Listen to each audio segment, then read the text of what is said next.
What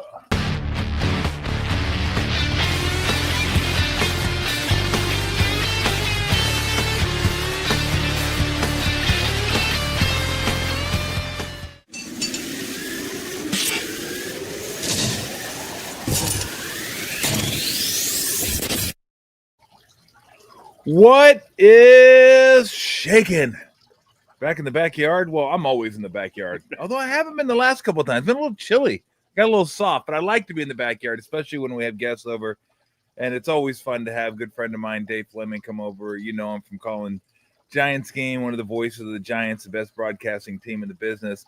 He also does college hoops, also does college football as well. We'll find out what he has on tap for college football, maybe some of the bowl games, maybe some FCF playoffs possibly.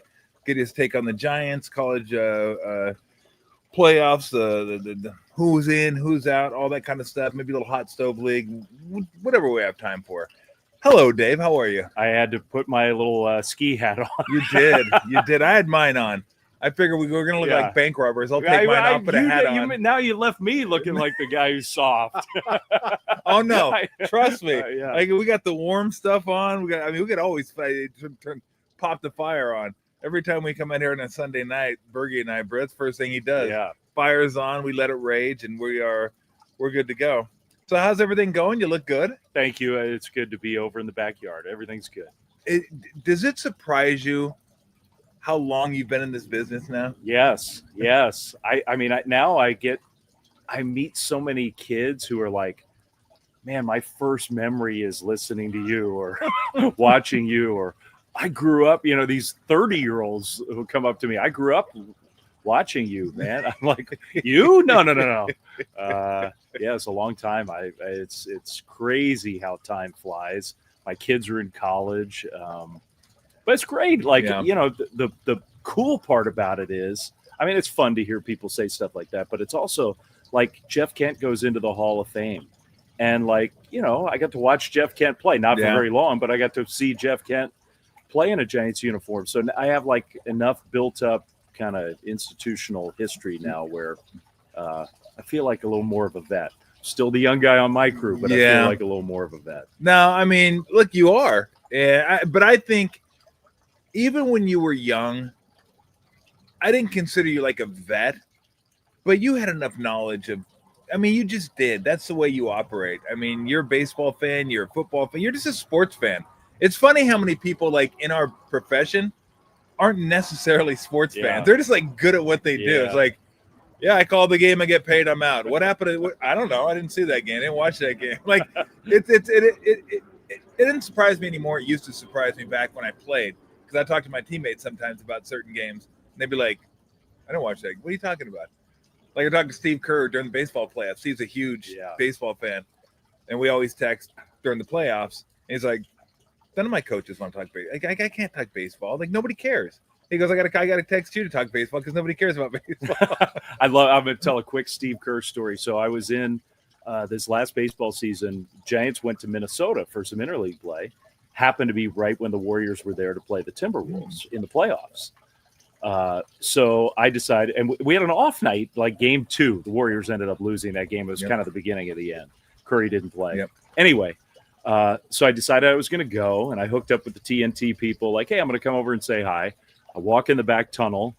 There comes Kerr, and Steve sees me. He's like, well, just come in the production meeting. He's going to meet Van Gundy and BA, and I was like, well, I don't think that's really. I'm just here. He goes, no, come on in. So we sit down. And we end up talking. I mean, I felt terrible. We end up talking baseball during this TNT production meeting. And Steve actually made such a good point. He was talking about Curry and getting hurt. And Butler was banged up and arguing to play more minutes. And he kind of went on a rant about how the Dodgers used Scherzer when the Giants played. This was all him. Remember when the Scherzer closed out the Giants series, and then they talked like, well, it was his bullpen day. It was his side day anyway. And they pitched him in the next series, and he blew out, and he missed a year. And Steve's point was playoff intensity, playoff adrenaline, playoff, sort of effort level. and these guys want to equate it to like a practice session or a bullpen session or a side session. And he was doing it with hoops too. He was like, we get these off days in the playoffs, but it isn't like an off day in the regular season, because playoff minutes aren't like regular season minutes. Yep. They just aren't.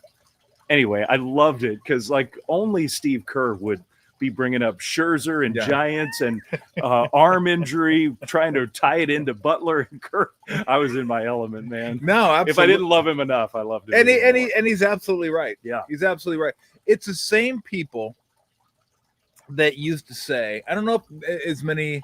I used to, do the Revenge of the Nerds. Like I still do it because it's funny. But I mean, look, I believe what the nerds are selling a lot of the time anyway. But doesn't mean I'm still not going to do it because I am, because it's funny. Ogre going nerds.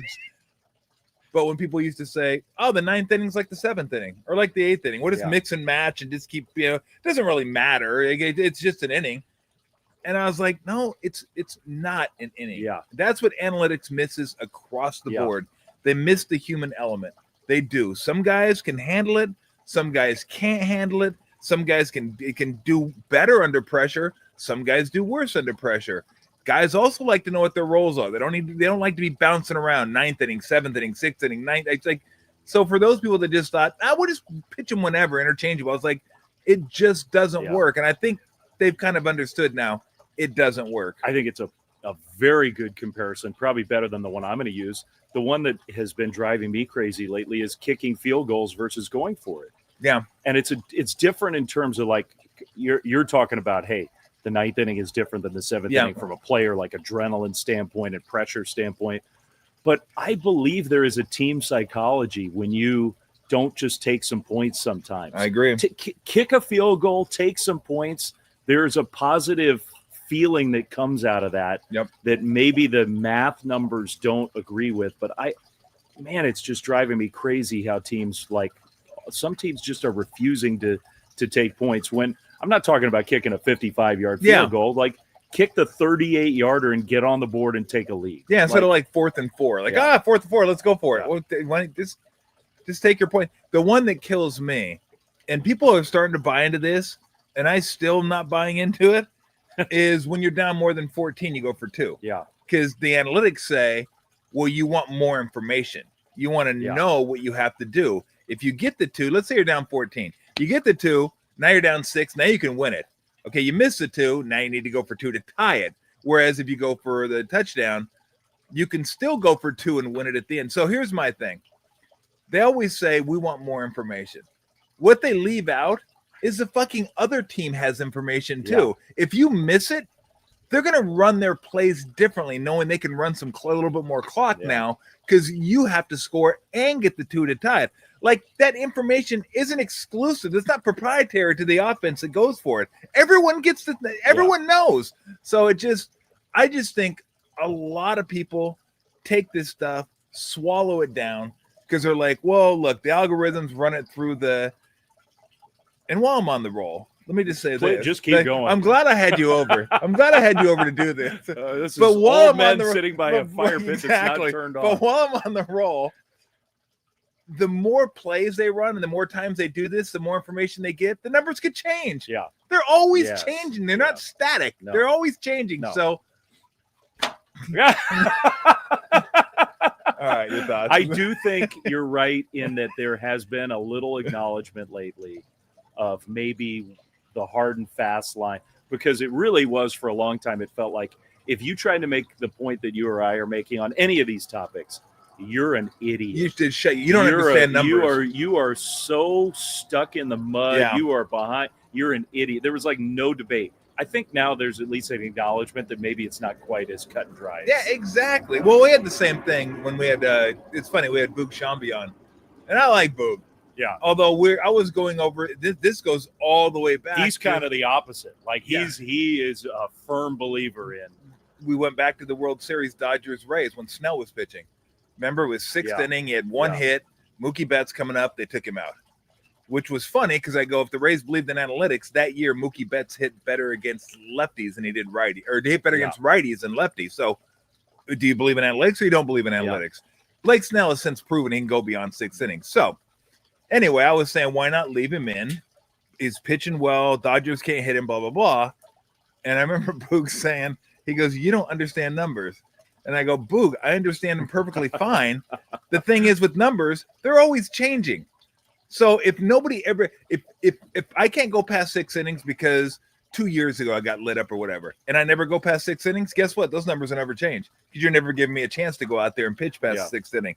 And now you're going to rely on your bullpen all the time. It's going to get tired. It's going to get broken. All the stuff that goes along with it.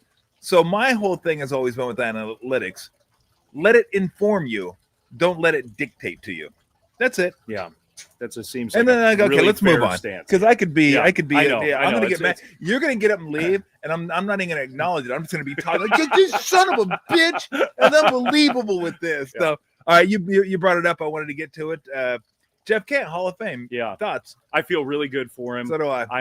I feel terrible in a way that it's so tethered to bonds, and so much of the discussion has been who isn't in and who isn't being allowed in, as opposed to let's just celebrate Jeff Kent's in the Hall of Fame. Exactly. He was a great hitter for a long time. He was a great hitter on a great offensive team.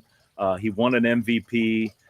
Everybody uses the home runs by a second baseman, and I think that's, if you're going to have a headline sort of reason why he's in the Hall of Fame, that's probably it. But there are other reasons too. Like, he was a great player, and I hope that we can, once it gets maybe closer to actually going in and the Giants do some stuff for him at the ballpark. Yeah. Because it's bugged me the last few weeks how the conversation around Kent almost doesn't even acknowledge his career. It's why isn't Lou Whitaker in? Why isn't Barry Bonds in? Why isn't Roger Clemens in? Why isn't Dale Murphy in? Why isn't, and look, I think those guys should be in too. But Jeff Kent is a Hall of Famer, and I'm really happy about that. Yeah, I was never all that troubled by the fact he didn't make it. I could see the argument for him not being in, but the percentages were a joke. It's like, are you guys even giving this guy a fair look? Like, you look at his numbers, and I know, you go by zone ratings or whatever. He didn't have the greatest range in the world, but when he got to it, he caught it, and nobody hung in on a double play any better than that guy hung in on a double play. We all watched him play defense. I'm just not buying he wasn't a good defensive player. I agree. Was he Roberto Alomar? He was not. But, he played second base, a really hard position to play, very well for a long time. I'm sorry, the defensive numbers, I just don't fully trust the trying to have some stat that sums up your career defense. I don't trust that stuff. I trust that maybe he wasn't an all-time great at second base. He was a good defender there. He was. And I didn't like a lot of people threw out, he had Barry protecting him in the lineup. And I'm like, well, that always helps. But guess what? About as much of the time, Kent was behind Barry. It's seeing if you can get Barry some pitches to hit. Not that it ever worked with Barry because he's Barry. But again, I'm with you. Weren't we just on this of the lineup doesn't matter? It doesn't matter who's hitting. But I thought that was. I thought we were on that. Now we're going back to this. That just we got some double standards. Oh my! He was a great player, and I'm happy he's in the Hall of Fame. Exactly. Well put. I've kind of changed my opinion on Bonds, Clemens, all those guys. I can still see the argument that if you cheated, took steroids, you're not in the Hall of Fame. I get that, but what switched it for me was once Bud Selig went in, the guy that presided over the steroid era. I'm like, let them all in. I mean, it was a joke for him to say he didn't. Ralph used to play this all the time. The soundbite of Bud Selig saying, a reporter asked me, Bud, I didn't know. How were you supposed to know? I was like, I don't know. Open your eyes. Anybody can see. When dudes come back looking like the Hulk, hitting pop shots to right center for right-handed hitters, of course. You're actively trying not to look at it, or you're just derelict in your duty. But once he got in, I was like, let them all in. Let everybody in. Yeah. You and I are not going to win that argument, though. No, I know. Yeah, but that's how we feel. Yeah, I do too. I mean, it's just impossible. There's no way we're ever going to delineate who did, who didn't, who was doing what, how much did it. We're just not. It's an impossible thing to. There are guys in the Hall of Fame who 100% absolutely did that stuff. They just weren't named in the same way as Barry and Clemens and a few others, and the whole thing makes me sad. But the Hall of Fame players don't want those guys in. That's the it's hidden clear story now. Of all this is Yeah. that the players themselves. Everybody likes to blame the writers or it's the Hall of Fame players that are the blockade. They are relentless in their opposition to this, and that doesn't seem like it's going to change. Yeah, no, you're absolutely right. And no one seems to be picking up on that. No one seems to be blaming the Hall of Fame players. It's like, hey, talk to them. Yeah, if you that's want those, who it is. Yep. If you want those guys in, then talk to them. All right, let's get to this year's Giants. Maybe a little hot stove league. I think we didn't talk about this. Lukewarm stove. Yeah, exactly. I would have never thought at the end of the year we'd be saying, boy, they really need pitching.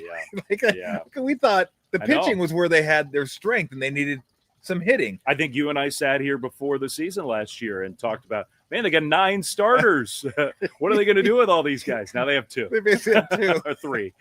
I mean, Verlander was like the last half of the year had some really good starts he was for good. him. Yeah. I mean, look, Webb and Ray, I thought they were actually better than their numbers may have. I thought they wore down a little bit at the end of the year, and I thought the pressure that every time they took the ball, they had to pitch a gem. Like, because if they lose, they could lose 5-6 in a row. Yeah. It's like, God, we got to. So you got Webb, you got Ray, and then after that, I mean, do you think there's any interest in the Japanese youngster that's coming over? My sense is no. No. Some interest, but my sense is, everybody's blaming the budget and Giants are being cheap and going cheap. I mean, there might be some budget stuff going on, but I think it's more an evaluation, and they could be wrong. They could be wrong. This guy is talented, but I think they're not looking at him. This is just a pure guess. This isn't like me passing along inside info, but my sense in talking to them all is like they just aren't overwhelmed by the chance of like big time success hitting the ceiling. So in that case, I'm in favor of not giving a $200 million contract. If you don't think the guy's going to be an elite player, don't give him a big deal that maybe precludes you from doing something else. I think that might be the case with a lot of these higher end starting pitchers. All of them you can make an argument for. Every single one of them you can make an argument against. Would they help the Giants? 100%. All those guys would help the Giants, and they need somebody. They need some starting pitching depth. But I'm not convinced they need at the highest end. I think they can be fine if they get just some guys who can compete for those spots because they need some extra arms. Who's your out of the guys that are either have pitched in the majors for a short time or guys coming up in the minors? Who are you hopeful for? Yeah, that maybe can come up and make an impact with the Giants? It's a good, hard question. I mean, I think I could make an argument that Hayden Birdsong is the most important player in the organization right now who's not an established, to eat more than Eldridge. I could make the argument more than they've got some talented young guys who are still a couple years away, but the farm system's gotten a lot better. We're going to see some of those guys fairly soon, but I could argue that Birdsong is the one guy with kind of the elite ability level on the pitching side who hasn't come close to reaching that and may not. I mean, it could be that he isn't going to. I believe in him. He wants to be good, but I think if I were in charge of the Giants, I'd be devoting a massive amount of time to trying to get him figured out. I like the kid McDonald. I think he can have a role on the pitching staff. Landon Roop's going to be solid. Mm-hmm. There are other guys who can help, but Birdsong to me is the one guy who I looked at the last few years like, okay, that is a high-level major league starter repertoire if he can get it together. I think he can. Yeah. So what about Eldridge? I mean, we don't know. I don't know if Sabian said this or alluded to it, or maybe I just made it up, or somebody had to have said it. You're a prospect until you're not a prospect. Yeah. Like, how many prospects have never panned out? A ton of them. Yeah. I don't know what this guy's going to – I don't know if he's going to be good or not. I mean, it looks like he has the tools to be really good. From what I've read, the makeup's good, all that stuff. But what are your thoughts and hopes for him at first base? Because obviously that's huge to not only have another power left-handed bat in the lineup, but to have a young, controllable asset for 6 years would be massive for them. Yeah, they need it. They need it. The fans need it. You need they've done a good job. Webb is one of them. Patrick Bailey's one of them. Ramos has become one of them. They've done a better job than they get credit for developing some homegrown players. Yeah. They still need an anchor, one of those, and he can be that guy. It's a little nuance. I'll say this. All right, number one, he's not Luciano or even Bart, or everybody wants to throw out like Hunter Bishop. Yeah. Like this guy at age 19 and 20 dominated and flew up the ranks by performing. So that differentiates him from those other guys who always had ability and always the scouts identified with, their tools there, there's first round pedigree or whatever. Like, no, Bryce actually did it and earned his way up fast. And the list of players who are that age who do what he did is a really good list to be on. Like most of those guys who did what he did turned into good big league players. That's where I think there's a difference with what Sabes is saying. And I agree with Sabes, but you're a prospect until you're not, except for there's a lot of data that shows like if you're a certain age and you're putting up numbers in the minor leagues, that's a really good precursor to success. So I think the signs are all pointing towards this guy's going to be an impact hitter. He has flaws. The strikeouts are always going to be there. The number one flaw is, and it's not his fault, but he's never going to give you, even if he turns into a really good first baseman and he's gotten a lot better, when you're first base only, it just limits. Yeah, there just aren't many. You think around the game, they're just, Ohtani doesn't play a position when he's not pitching and is elite. Yeah. There aren't that many of them. The bar is so high to be like a great player. And that's why I think they have to at least be open about the idea of if you got somebody you thought was a great all-around player in return, I could see the case for, even if he gets to his ultimate ceiling, this guy's going to be hitting 35, 40 home runs at the big league level. Those guys who do that without adding much base running defense, they're still limited in like how great are they? That's not a knock on him at all. I think he can be really good. He hit 180 and didn't hit a home run. I loved his at-bats at the end of the year. I thought they showed like huge growth. He was taking tough pitches. His outs were hard. His contact was loud. He didn't look overwhelmed. He didn't look nervous in big spots. All that stuff looked great to me. But there is a cap when you're his profile of player that's different from, say, like, when I'm trying to pick, like Bobby Witt Jr., who was a top 10 prospect. Like Bobby Witt, even when he's not hitting, is a great base runner and a great defender and like just adding value in other ways. Bryce is never going to have that, and that kind of limits the type of player he can be. Ultimately. Yeah. No, I'm so glad you said that, because baseball's and I think this happened under Farhan a little bit. And by the way, I liked Farhan. I like talking to him. I think he's a really smart guy. And I hate when fans, even broadcasters, people affiliated with certain organizations, kill a guy after he leaves. Yeah. It's like, shut up. Yeah. Just stop. If you want to kill him while he's there.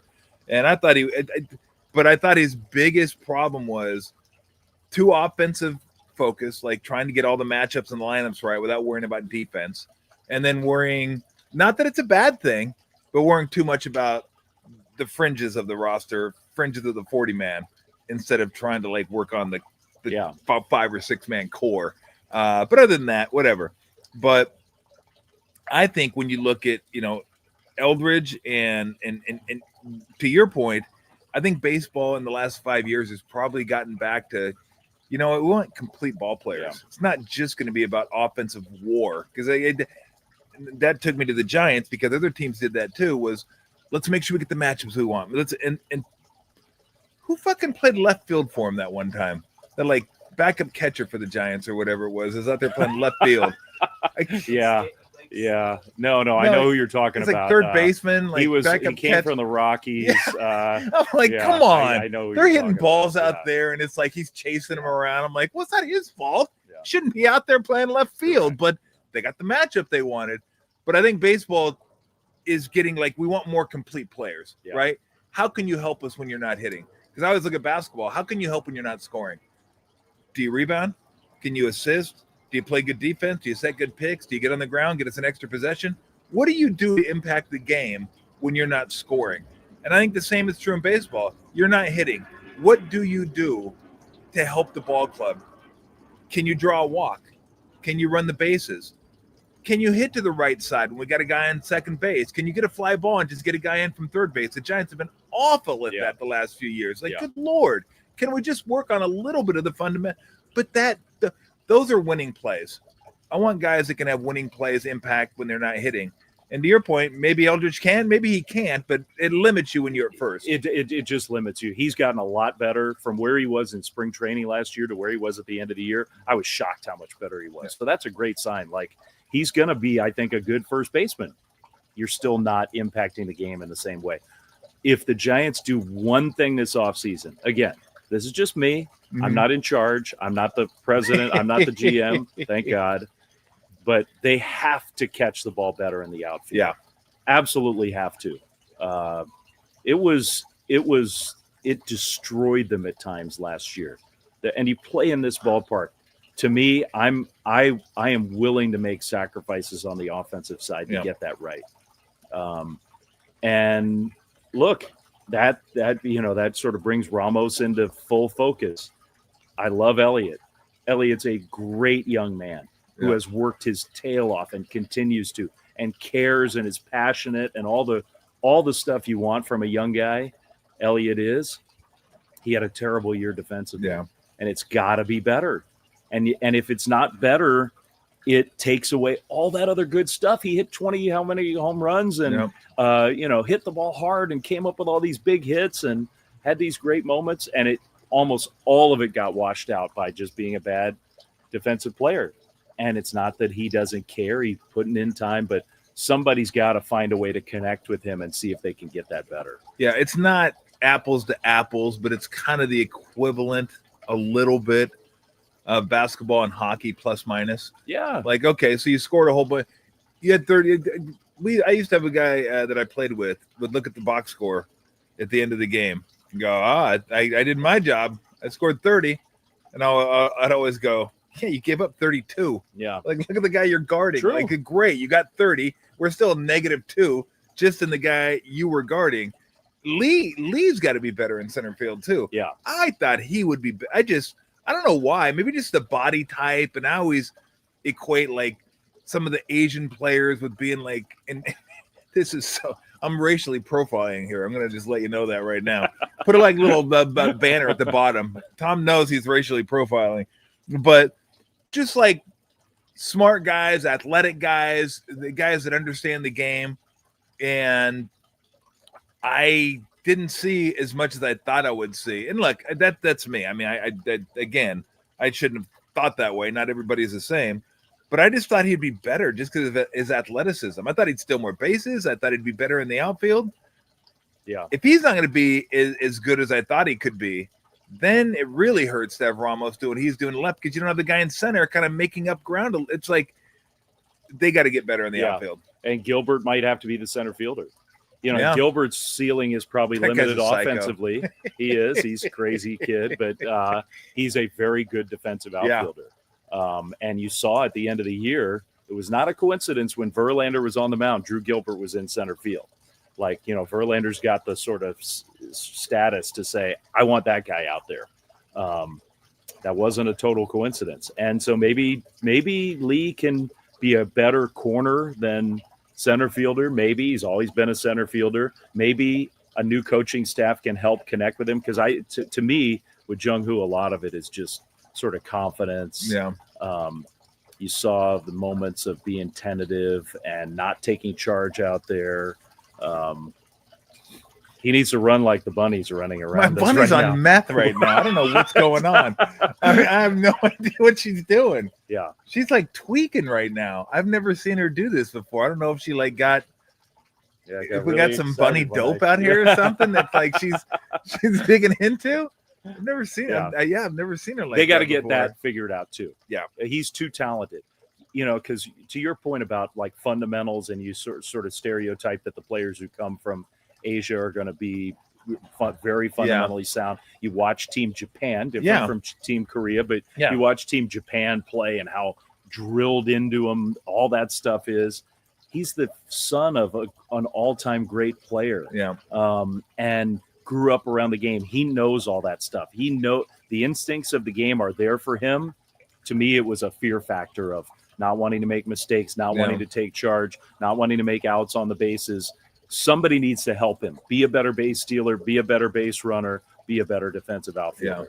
That is coaching. It's possible. Yeah. No, you're right. Part of the reason why there's a new coaching staff is because Jung-Hoo did not play up to his level of talent. And so that's why there's some new folks coming in. And if anybody out there wants to profile me and say, you know what, Tom, he's really smart, really good looking, that's totally fine by me. Like, I think people should be okay with profiling if it's positive stuff. Go ahead. Totally fine with that. I'm okay with that. We are all good. Just a wild guess. Where do you think Kyle Tucker may go? I think he's going to go to the Dodgers. I do. I mean, would that be unbelievable if they just said, yeah? I mean, I don't see like a big long-term deal for him. Maybe I'm wrong about that. Yankees might. The Yankees, I think, are the other team that probably makes the most sense. God, we're back in that era again. Maybe they're waiting for Bellinger to make up his mind, and then if Bellinger wants to come back, then they don't need Tucker. Yeah. But I think, a big dollar amount, maybe for a little shorter, those teams won't have any problem doing that. Yeah. Maybe the Dodgers will give him like 75 a year and guarantee like 1 a year. And the rest will be sign the Ohtani deal. Yeah. I mean, that's what they're doing. And there's no rules against it. There is no rules lets against them do it. And look, I don't think there should be rules against it. You're just upset because it's the Dodgers doing it. If the Giants were able to do it, you'd be super happy that somebody said, oh, yeah, I'll go to – I want to go to the Giants. I want to play for the Giants. Yeah, just give me deferred money. Give me $2 million a year, and we're good to go. You'd love that. You hate that because it's the Dodgers. Yeah. And I totally get it. Yeah. It's like I tell people, you would hate Draymond Green if he played for the Lakers. Hate him. Of course. Draymond Green fan who doesn't say that is – Draymond Green would probably be top 2 most hated list if he played for the Lakers, but he doesn't. He plays for you, so you're super pumped to have Draymond most of the time. Even sometimes where fans like, I'm not sure I love that. I'm not sure I loved him turning the ball over and then yelling at Quentin Post, like, bro, what are we doing here? You're like, don't yell at me. You turned it over. What are you yelling? Bro, why are you yelling at me? Because I didn't come get the ball. Like, please, what are you doing? Dodgers are vulnerable, though. I believe that. I think the Dodgers are not. Look, the starting pitching is really, really good. And if Dodgers can't keep anybody healthy, and if the starting pitching stays on the field, they're that's just the sort of the ultimate tiebreaker for them any given night. But you started to see some signs of some of their core players deteriorating. Yeah, Mookie had a down year. I mean, at some point, Freddie Freeman is going to start to slow down. Max Muncy at some point isn't going to hit the big home run every playoff game. The catcher's really good. Ohtani is Ohtani. It's a different team than it has been. They've, quietly become something that they haven't been. And I think, look, if they sign Kyle Tucker, they sign Edwin Diaz, maybe forget it all. But I think the Giants can get closer to them than they have been in a while with the right maneuvering. I do. No, I agree. And look, whether I was going to say people are listening, most of them, whether you hate the Dodgers or not, you do. That's clear. But you don't have a bunch of Dodgers fan watching. Probably not. But I want to root for a team that says, you know what? We're at the top. Let's widen that gap. Yeah. Like I love when teams are in first place to come trade deadline. They go, okay, we're up a game. Let's make it 5 games. Let's give ourselves a better chance to win a World Series this year. Let's really step on the gas. I hate when teams say, we're good enough. We got a chance. We don't want to spend any more money. I love that about the Dodgers. Yeah. And I love any team and any owner that decides to do that. Joe Lacob does that for the Warriors. Like anytime he has a chance to win and spend money, he's going to spend that money. And I think as a fan, that's all you want you want to feel like the ownership group is as passionate as you are about the team. And then after that, if you win, you win, you lose, you lose. You're going to bitch if you lose. We know that. But I think you want to feel like the ownership group is as committed as you are. Yeah. And I think, look, I'm going to come across as maybe an apologist here, but I do think the Giants ownership group, all of us need to be a little more honest with ourselves probably than we have been over the last few years. Like the Giants have done a good job sitting here, you and me right now, as opposed to a year ago. Yeah. The Giants are a more talented big league roster, more talented organization. They are. They've made progress. They're probably not at the point yet, though, where like the all-in blitz, pay every tax, dump all your resources right here, right now. Are they at that point right now? I don't know if they are. Now they have a bunch of veteran players who you want to take advantage of, Logan Webb and Rafi Devers and Chapman and Adames. You want to take advantage of having those guys on the team? Sure. But I do think that the Giants ownership group has always been of the mindset of like, when we actually see it, like here we are, then let's. At the end of the championship run, they were like third in the big leagues in payroll, and willingly so, and that didn't work at all, and that kind of has led to all this stuff. So anyway, that's a long-winded way of saying I think they're going to get back to that point. It just might not be right here, right now. Yeah. I do want to get to some college football playoffs and stuff, but before we do, another part of the team that I thought was pretty stable last year going forward was the back end of the bullpen. Yeah. Not so much anymore. Duvall for me was like, bye. Good luck. I hope you do well in New York, but he was like a guy that was like 7th, 8th inning good. Get him in the 9th inning, something just clicked, and it wasn't positive. And then Walker struggled. Rodriguez is hurt. Not sure when he's going to come back. I feel like now what do? You felt like you had 2 or 3 guys at the back end of the bullpen. Now I don't know if they have anybody at the back end of the bullpen. I liked the 4 guys between Tyler Rogers, Ryan Walker, Randy Rodriguez, and Camilo Duvall. I liked that foursome probably as I thought it was as good as any foursome in the game. And now you have one of those 4. Here's the lesson to take from that, in my opinion. The lesson to take from that is it's very volatile in the bullpen. Very. Yep. And the answer to your problems isn't always to then go out and spend your cash. Those guys are just hard to. It's hard. Who would have ever thought that Camilo Duvall, like 2 years ago, that guy's stuff was as dominant as anybody's? And I thought, well, they've got the best late inning reliever anybody has. And he was a total mess who was untrusted in the playoffs by the Yankees, his new team, like fresh start. Oh, wait till he goes over there. It's going to change. You get out of here and get some real coaching, and they're going to – and it was worse. So, some of it, nobody wants to hear it, but some of it is just you got to get a little lucky, and you got to be willing to try a bunch of different things and get to your group that you trust. That's where Tyler Rogers was such a, I am going to miss Tyler. Good for him, by the way. Good for him. I mean, Tyler Rogers, think about Tyler. All those years of nobody believing in him, including the Giants. For a long time, he was performing in the minor leagues, and they didn't give him a chance. Finally, they gave him a chance. And he just signed a $38 million contract. That's so cool. Like, that is a dude who put in the time and had to convince everybody to get to that point. So, I miss him on the Giants, but that's the value of Tyler wasn't to me like, he's the guy you want with the World Series on the line. Maybe he is, maybe he isn't. It was so reliable and so predictable in a world where everything else is crazy down there in the bullpen. He was just Mr. Steady. Yeah. I mean, well, look at the Dodgers. They go and spend all that money on Tanner Scott. What did he do last year? It was awful. Yeah. Horrible. You never know. Kirby Yates and Tanner Scott weren't on the World Series roster. They spent a combined like $40 million on those 2 dudes. And they go out and get Diaz, and look, he's been good. Doesn't mean he's going to be good going forward now. Zero guarantee. The one thing I get out of all that was Giant fans need to step back every once in a while and just realize how special the core 4 was. That doesn't happen.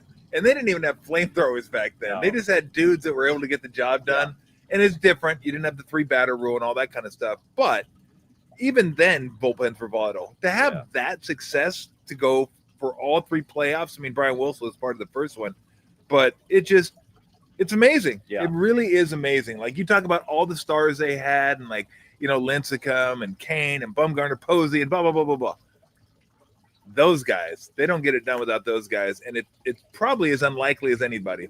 Over 6, 7, 8 years. Yeah. Like, that's a long period to have those guys do what they did. You're right about that. No. What a luxury that was. Okay, last Giants thing. How much does Patrick Bailey get hurt by the ball strike challenge? I don't think. Okay. I don't think he gets crushed by it. I don't. I think. Now, I could be proven wrong. Maybe when we get comfortable with this, we're going to see a lot of successful challenges. Yeah. I still think players are going to be reluctant to challenge early in games in sort of just what feel like non-high leverage situation, lower leverage spots. Those spots are still really important. Like bases empty, second inning, leadoff hitter up, difference between 2-1 and 1-2 is huge. It just might not be the spot where a team feels like, okay, I'm tapping the helmet. And so I think all those moments, he's still going to provide a ton of value. Yeah. I guess the big question for him is, can he hit like the second half of the season, not the first half of the season? Because I've never bought you don't even have to hit. Like, no, you can't fucking hit 120, okay? That just doesn't cut it. Yeah. You got to be able to hit a little bit in the second half of the season. And correct me if I'm wrong, because I wasn't like dialed in like I usually am, but he continued to switch hit the whole year. He did. Correct? Yeah, that's what I thought. He did. And I'm wondering if that maybe is something he looks at and says, do I really need to go with the switch hitting along with the catching? I mean, boy, that's a lot on your plate mentally to have to deal with all that. A lot. And so I have so much sympathy for catchers just in general. Like the stuff that they have to do is so above and beyond what anybody else has to do. It's hard to be a catcher, really hard. But, you watch him in those high leverage spots, like he was the Giants' best clutch hitter in a lot of ways. And it makes you wonder, like, if the focus and concentration level could be upped overall. Yeah. Get to that, sort of late and close scenario that he seems to be so good at, make that a reality more consistently. I am more hopeful with the new coaches connecting with him than probably with any other. Oh, look, Bob was a former catcher. Bob and Patrick had a nice relationship. But I think Bailey, and I would say if Patrick were sitting here with us, I would say this to him because I love Patrick. But I do think like him getting pushed in maybe a different way, he's so naturally talented. I'm not saying it's easy for him. He puts in a lot of work. Yeah. But I think him getting sort of challenged and tested in maybe a slightly different way could be really good for him. All right, let's switch to some college football playoffs. Do we need two group of 5 teams in the playoffs? Yeah, we don't need any. I don't think we need any. I love underdogs in sports. I do, but you're picking. It's first of all, it's football. It's not college Basketball. hoops. Second of all, you're only taking 12. You're not taking 64. If you picked a college basketball bracket to win a championship, hold up a trophy at the end of the year, we are college football champions. If it were hoops and you had 12, would you take George Mason or VCU or pick your favorite, underdog? You would not. You would not argue for that. Football needs to have a minimum threshold.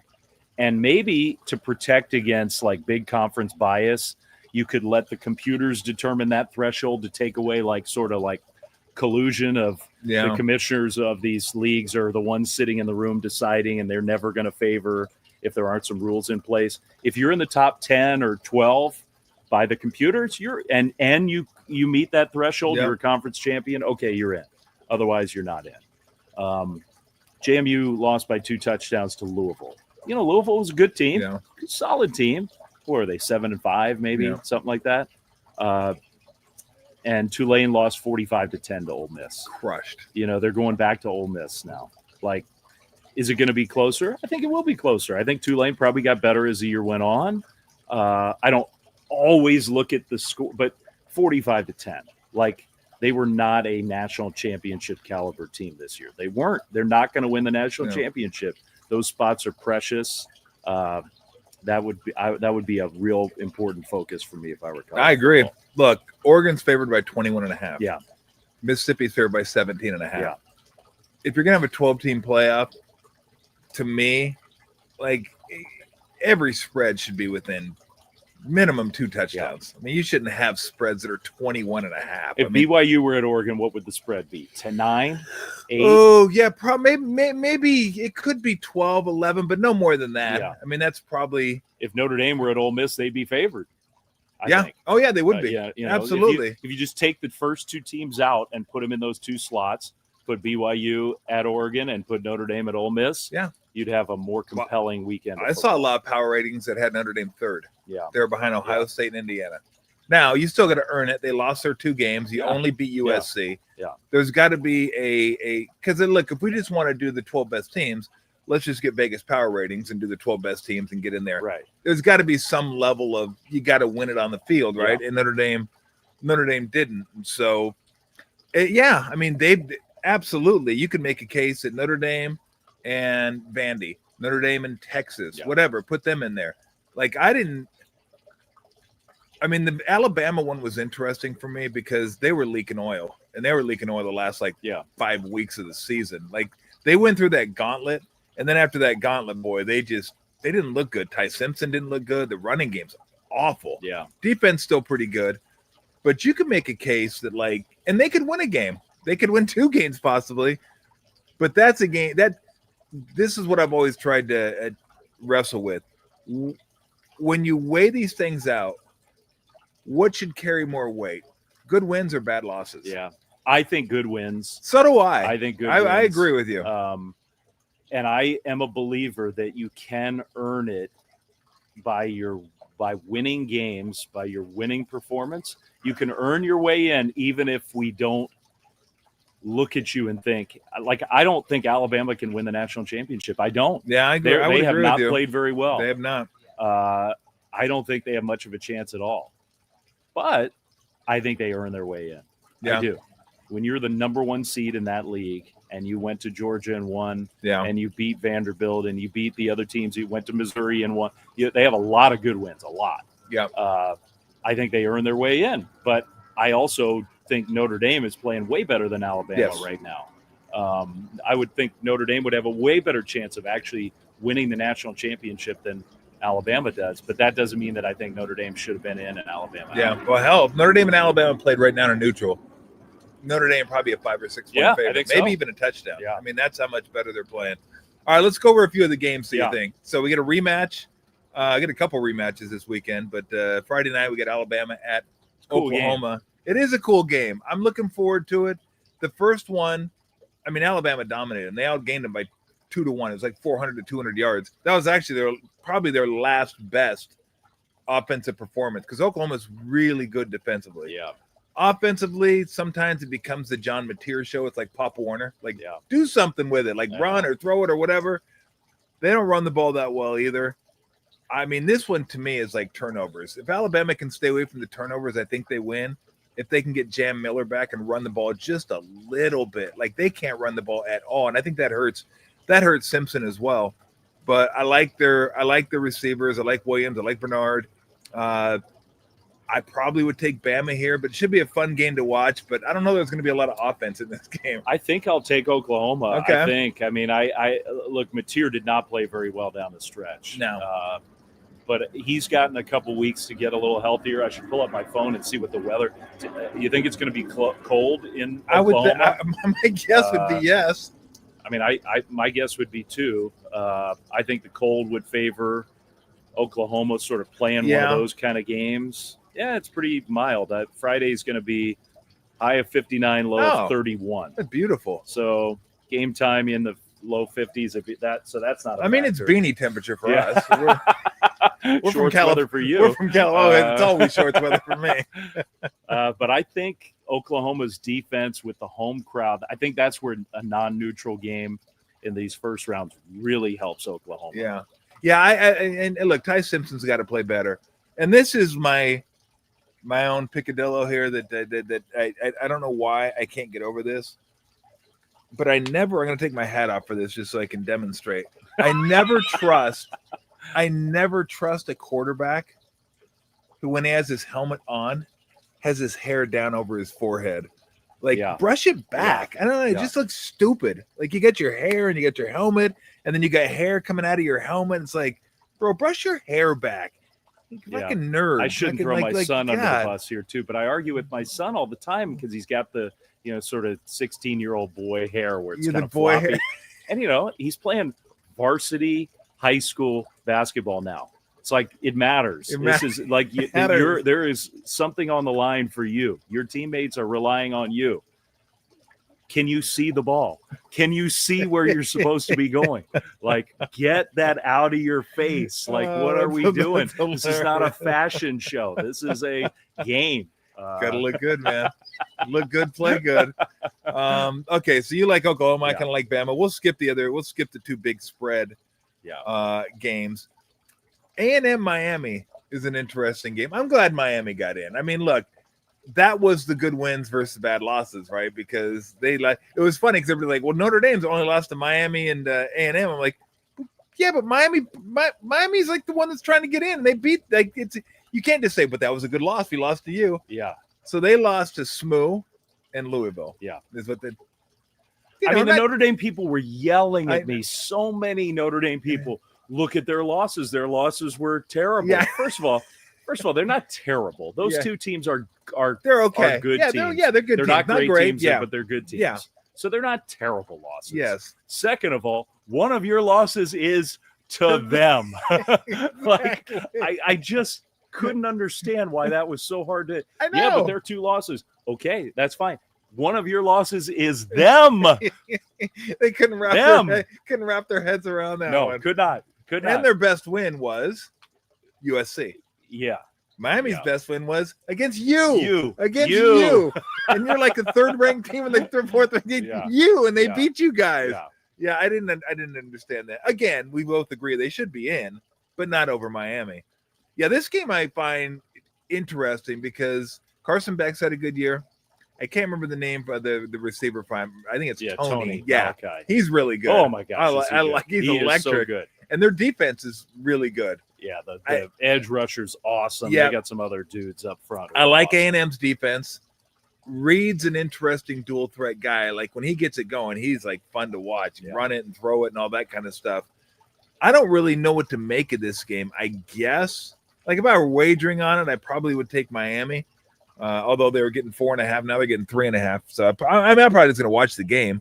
But I guess home field is maybe the difference in this one. I'm on A&M. I love Marcel Reed. I think he's one of those guys too, where over the SEC schedule, which is just relentless. And this is another thing that the Notre Dame people don't want to acknowledge, that the Boise State people never used to acknowledge. When you play a schedule where, Notre Dame played some good teams, some. When you're at Texas A&M, every single week you're just getting your brains beat in. Yeah. It is a war every week. SEC, even the SEC teams that aren't great, Mississippi State was not a very good team. Like you walk on the field before the game, those are like SEC bodies. They're dudes. And the attrition level over a long season. So for a guy like Reed, who's not a big dude, I think 2 weeks to like refresh and just feel better is huge. Yeah. I think he's going to play really well. I like A&M's coach a lot. I like him super too. Buttoned up. Yeah. Very smart guy. He'll have a good game plan. I can't say the same thing about Miami's coaching. They get a little sketchy. The in-game coaching can be really weird. I like A&M. Yeah, no, I like Elko over Cristobal, no doubt. All right, I don't want to talk about the games, but either Oregon or Mississippi, in your mind, have a chance to win a national championship? I think Oregon has a chance. So do I. If they can get the receivers healthy. Yeah. Because they got some big-time receivers, but they were dinged up down the stretch. Yeah. The quarterback's good. Quarterback's good. I'm not great, Am I as high on him as some people? Probably not, but he's good. Yeah. They got a bunch of running backs. And you know what they are? They're physical on defense Very much now. So. They're like, it's taken them a couple years, but they're kind of like in the mold of Dan Lanning now. That's it. That's who they hired are. An SEC coach who said, I want my roster to look like an SEC team. Exactly. All right, the rest of the field that's not playing this weekend. I don't know if people realize or not, like Ohio State has literally played no one this year. Like they played Indiana and Texas is who they played. Yeah. Texas outgained them 2-1. It just Texas couldn't score at the goal line. They got in there. It's like fumble, turnover, stopped on downs.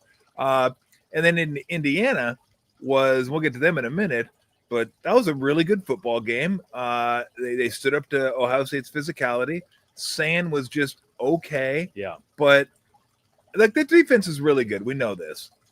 But I think people kind of just fell in line with the Ohio State's great. They're the number one team in the country throughout the bulk of the schedule, where I was like, but the Big Ten stinks. Yeah. Like, they're like literally playing no one right now. And the two teams they played, now I will give them credit for this. Their best win was at Washington. Good win. They dominated that Yeah. game 24-6. That was an easy win for them. And that was a good one. And I'm not saying they're not good. I'm just saying I don't know exactly what they like. I wouldn't feel comfortable taking them to win the national championship at the odds. Like they're the favorites, I'm sure. I just wouldn't, because I'm not sure how good they are. Yeah, I think it's probably the case that, like, last year they started blowing teams out. Yeah. I'm having a harder time seeing that this year. Like, if they play, what would they match up with? They could match up with Georgia in the semifinals. Yeah, I think so. I think you're right. I don't see that as a blowout possibility. Yeah. They blew out Oregon last year, which was shocking to me. They have the most talent, though. Yeah. They do. Yeah, they do. Those two receivers are just They're pretty good. so freaking They're pretty good. Well, Smith is a man. He's like varsity playing against JV. Truly. And the other guy's really, really good, too. Yeah. The quarterback, I used to say, hey, it's a freshman quarterback. There have been so many of them lately who've either won championships or gotten real close. Yeah. He's pretty good. He may be a limiting factor in, like, how much they trust him. I think I'm with you.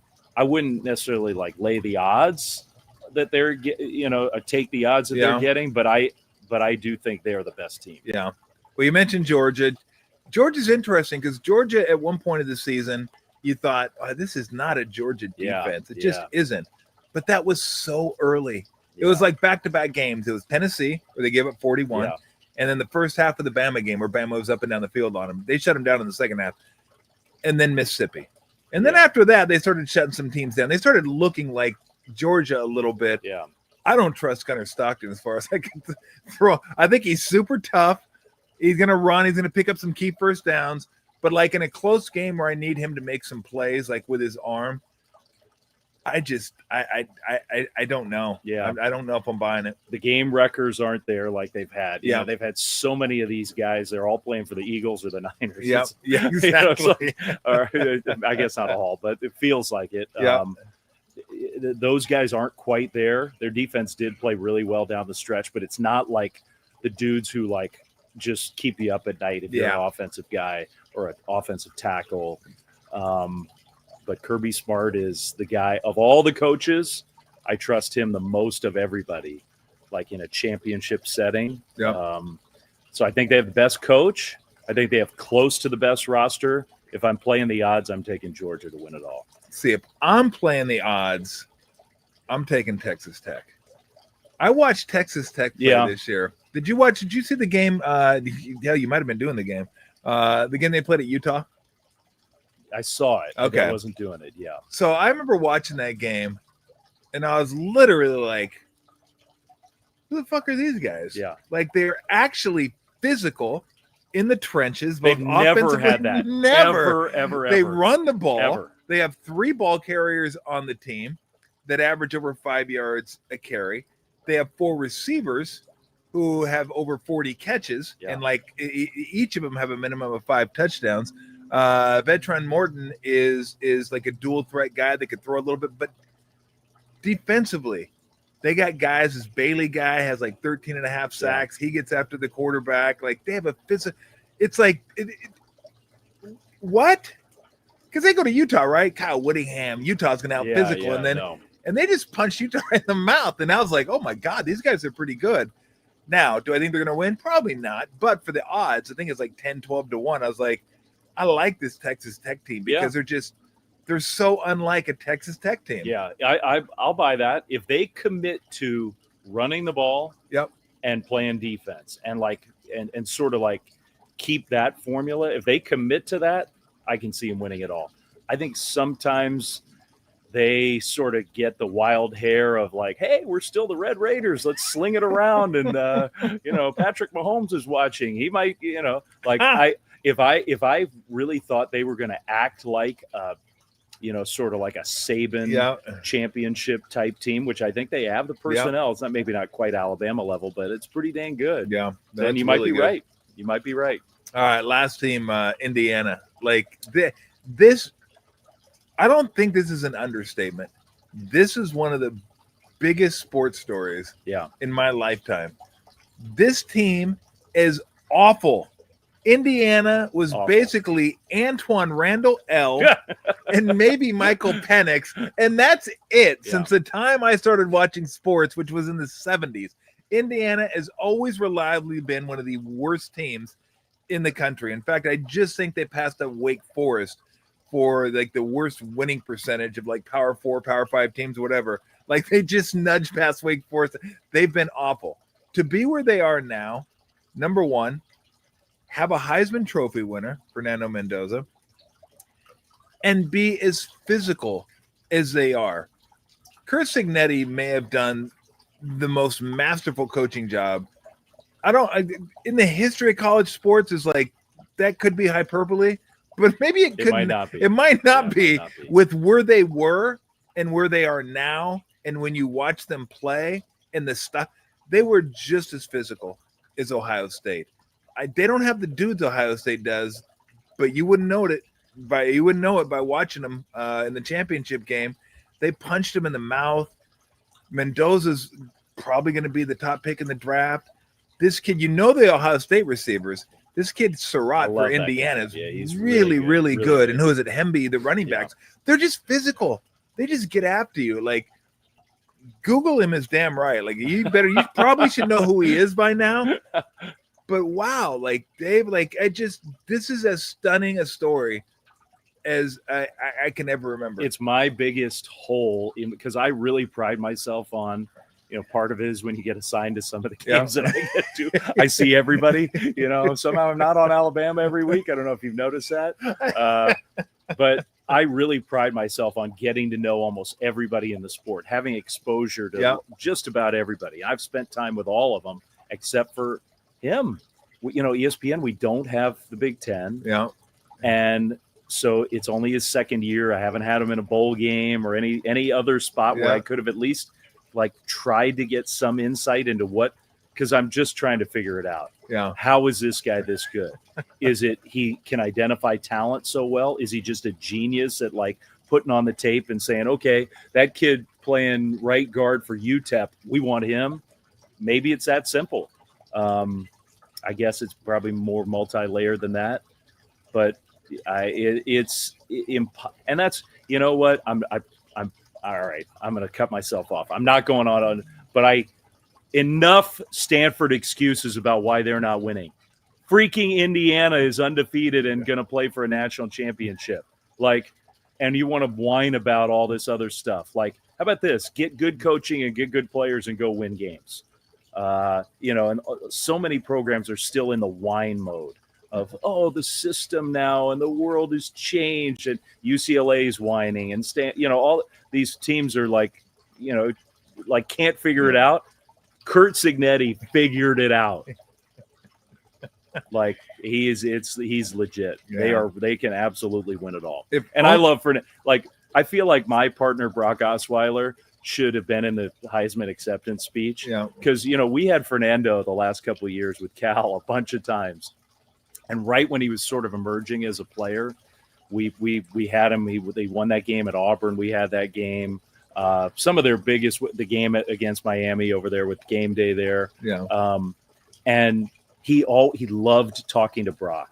And I think he loved, here's a guy I've heard of who played in the NFL, who's watching my film and acknowledging me and showing that he believes in me. I mean, you watch his speeches, his interviews after the game or his speech at the Heisman. He's the most earnest, nerdy, goofy kid of all. And he was like that in our calls. He'd be with Brock. He'd be like, do you really think so?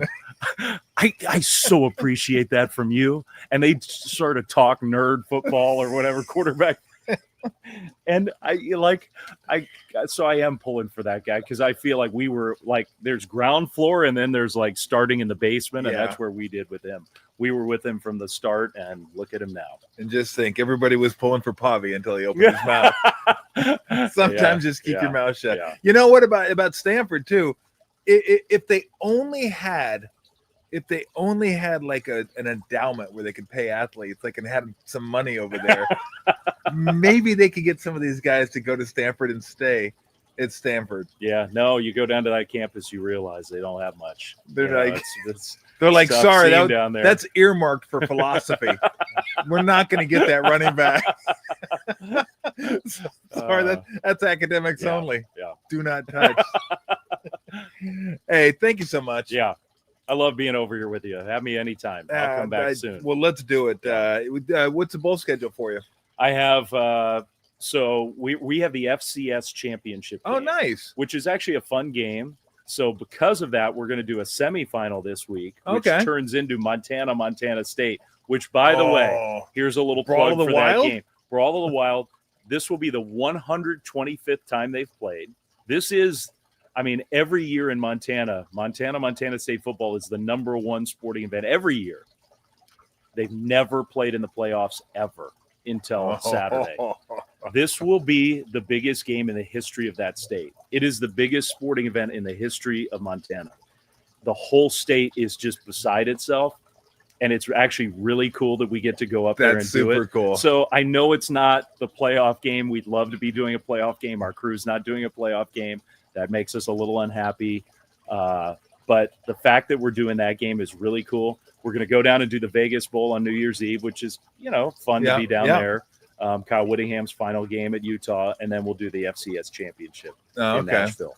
I guarantee you, though, you may not be doing the playoff games, but the atmosphere is going to be no better than in Montana for that game. And the ticket prices, the get-in price is like 3 times higher than for any of the first-round playoff games. Really? The lowest price is like $750 just to walk in the door at Montana State. It's incredible. They just played a few weeks ago, like a classic all-time pick six late, decided it for Montana State. So they got the 2 seed. Montana was the 3 seed. That's why Montana State gets to host the mountains of Bozeman, Montana. It is going to be amazing. I'm going to pay $750 to go freeze my ass off. Those people are going to do it. Oh, my God. It's going to be incredible. So I'm actually really pumped. No, you should be. I'm definitely going to check out the game. So have a happy holidays. ABC 1 Pacific on Saturday. 1 Pacific on Saturday? It's kind of squeezed in between. We follow the Miami Texas A&M game on ABC. So that game will go right into us, and then the other 2 are on TNT, I think. So awesome! Don't flip the channel; stay with us. Oh, I know you got to run. I want to wish you Merry Christmas and everything. But real quick, what's the menu like for Christmas for you? Because I know no more meat. I know I'm taking all the pills, so I'll probably cheat a little bit. We've decided we're going to do Italian Christmas Eve. Nice. Because we're going to go to Grace Cathedral for the carol service. Okay. So we want to. Yeah, I'm going to miss that. If you change your mind, call me. So we're going to do like a bolognese on Christmas Eve. Oh. And then that has meat in it. That's meat sauce. Yeah, so I'll cheat a little bit. Okay, and then cheat with the for meat. everybody else, I'll make a tenderloin on Christmas night. Well, then now, but I won't. What kind of guy is that? Yeah, but I won't. He doesn't even eat meat, and he's making it for you. He doesn't eat a lot of meat. Wow. Yeah, I won't have that. That's man, you're a better man than I am. Yeah, I love. Because if I couldn't eat it, I'd be like, maybe it's guilt. Sorry. You're out of luck. Get your own stuff, I'm having man. my chips. I mean, especially I know you're a good cook. You're gonna cook up some good stuff, and then you're just gonna watch I'm gonna watch. You get the pleasure. I did it at Thanksgiving. Are you just gonna sit there like this and like watch him eat it and kind of drool silently, like Lou would do? That looks good. Can you chew it a little slower for me? Just snip it. Yeah, super lean creepy. In. Hey, before you put that in your mouth. Good plan. Oh God, that's good. I did good this year. So that's what's on tap. Oh, not tap plastic. Not tap plastic. I miss that, by the way. Just do you? I miss what's on tap. Brought to you by Tap. Oh, that is hilarious. Well, love my people at Ford, though. Love you. Merry Christmas, Dave. Merry Christmas. Thanks for coming on. I really appreciate it. We'll definitely do it again soon. Yeah, thanks, Dave. awesome. I appreciate it. All right, coming up, Brent Jones is going to join us. We'll talk about his Hall of Fame dinner, which I was at, which was a lot of fun. Brent getting inducted into the 49er Hall of Fame, and we'll do that in about 5 minutes right here on the Tom Tolbert Show.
All right, we are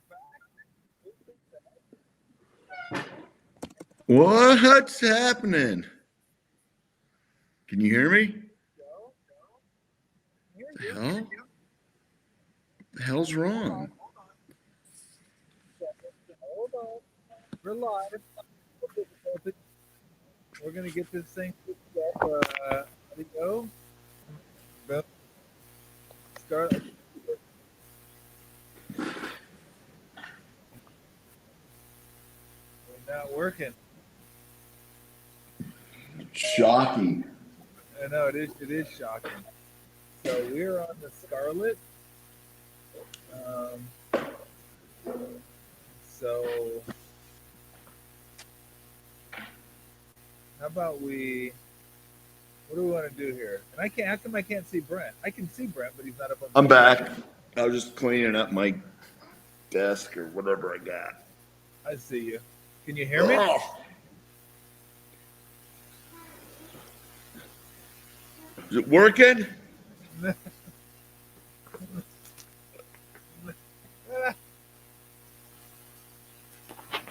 No, not yet. We're plugged in. Is it me? No, it's me. Okay. It's me. We good?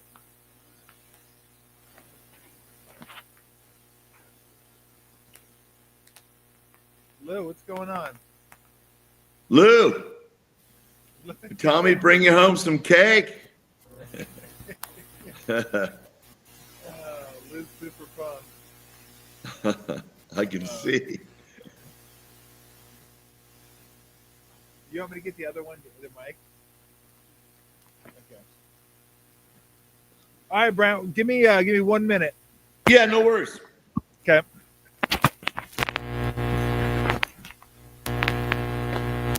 No, I was going to use the. The other one. Yeah. Okay, that's fine. Why you put beer break back on? All right.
for just a bit. I can hear Brent now. You should be on. You're live. We're good. We're live? Yeah. So everybody can hear us. Yeah. Oh, fucking great. Hey everybody, what's going on? I'm glad Brent's not live. I'm glad everybody can get a look behind the scenes here of me just scurrying to get this thing. Well, before Brent, there he is. Hey, I was behind the scenes too. Can you hear me now? Can you hear me now? I got you. You got me? Yeah. Thank God. Well, I had to go to the because we had Dave Flemming on, and I had to go to the alternate microphone because that one wasn't quite working. So wow. Anyway, we're good. We're good. let everybody know that this segment of our program today is sponsored by Field Work, the official non-alcoholic craft beer of the San Jose Sharks. I have one right here, headliner. I can drink it. Bam. I can go about my day, Brent. I feel good. No alcohol, no impairment. I'm good. Now tonight, when I go to the Sharks game, there is going to be a small amount of impairment because I'm going to have a field work, but it's going to be a leaded field work, Brent, and what it's going to be. I'm still waiting for the Sharks player to be doing a non-alcoholic field work during a hockey game. Drinking if it. You see anybody down there pounding a field work, take video for me. If it will, it'll be baby, Tyler Toffoli. It'll be good to go. Oh my gosh! All right, before we get to the game, I got to say what a wonderful time I had this weekend. I was invited to go to Brent's Hall of Fame induction. He's now a member of the San Francisco 49ers Hall of Fame, and it was I'll use a Brent word. It was spectacular this weekend. The Santa Clara Mafia was there. I felt like more people knew Bergie than knew who I was. Like, oh yeah, I know Bergie. Oh yeah, Bergie. Oh yeah, I know Bergie. Like, it was incredible. So I got to meet them. Got to meet some of the Niners for the first time. I got to see you, which was awesome. Dana, the first time I got to meet your girls. It's incredible. I've known you this long, and I finally got to meet Courtney and Rachel and their husbands. So I got to meet the whole Jones family. Got to meet your brother, your cousin, your nephew. So what a special evening it was. The stories that were told, and I could just tell how much it meant to you. So I just want to say thanks for inviting us and congratulations, and what a wonderful event, and it couldn't happen to a better guy. No, thanks, Tommy. It was really great to have you there. You know, it was awesome to watch my family and my friends. And hey, there's Ronnie Lott, there's Steve Young, there's John Taylor, there's Patrick Willis. Yeah, that's great, but there's Tom Tolbert. Like, they're all, you know they were. My brother was pumped. Like, my family has probably listened to you for 20-something years, or at least a good part of them. And my buddies too. So I know that they were psyched. It was a blast. Lori was awesome. She wasn't. She's the best. Fun. My grandson, my youngest grandson, 5 years old, told Lori she was beautiful. She did. It was awesome. Like, no coaching, no anything. I didn't even know he met Lori, and Lori's like, your grandson. It was amazing. It was hilarious. Oh my gosh. She was telling him how sharp he looked, how sharp him and his brother looked. And he was tying his shoe. And she said he was tying his shoe, and he just looked up and goes, "You're beautiful." I go, that guy. That guy's going to be a handful before he gets to high school. He is a handful right now at 5, doing the gritty. I said, he sat on Santa's lap.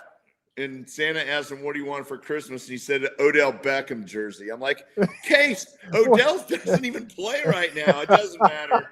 It doesn't matter. That's what he wants. You can get those at the discount rack now. You're good to go. For sure. Oh, man. The Niners went way over the top. It was, man, I felt like I was at the Academy Awards. It was really special to have all the guys there. It was just, it was a great night. What did it mean to you? Because I know there were a few years there where there was, I don't know if estrangement's the right word, but you weren't as close with the 49ers as you had been previously and that you are now. Maybe you guys didn't see eye to eye or whatever it was, but now you're right back in the fold. And I mean, as well you should be. I mean, all you guys who were the first 49ers, whether it be 60s, 70s, you guys had the success you had in the 80s and early 90s. Of course, you guys should be a part of the organization. So it's great to see that you are. But talk about what that meant to you to just, to be recognized and being there with some of your brothers, the guys that helped kind of, I don't want to say you didn't found the 49ers, and it wasn't like that was the first we've ever, but that was the golden era of the 49ers. It really was.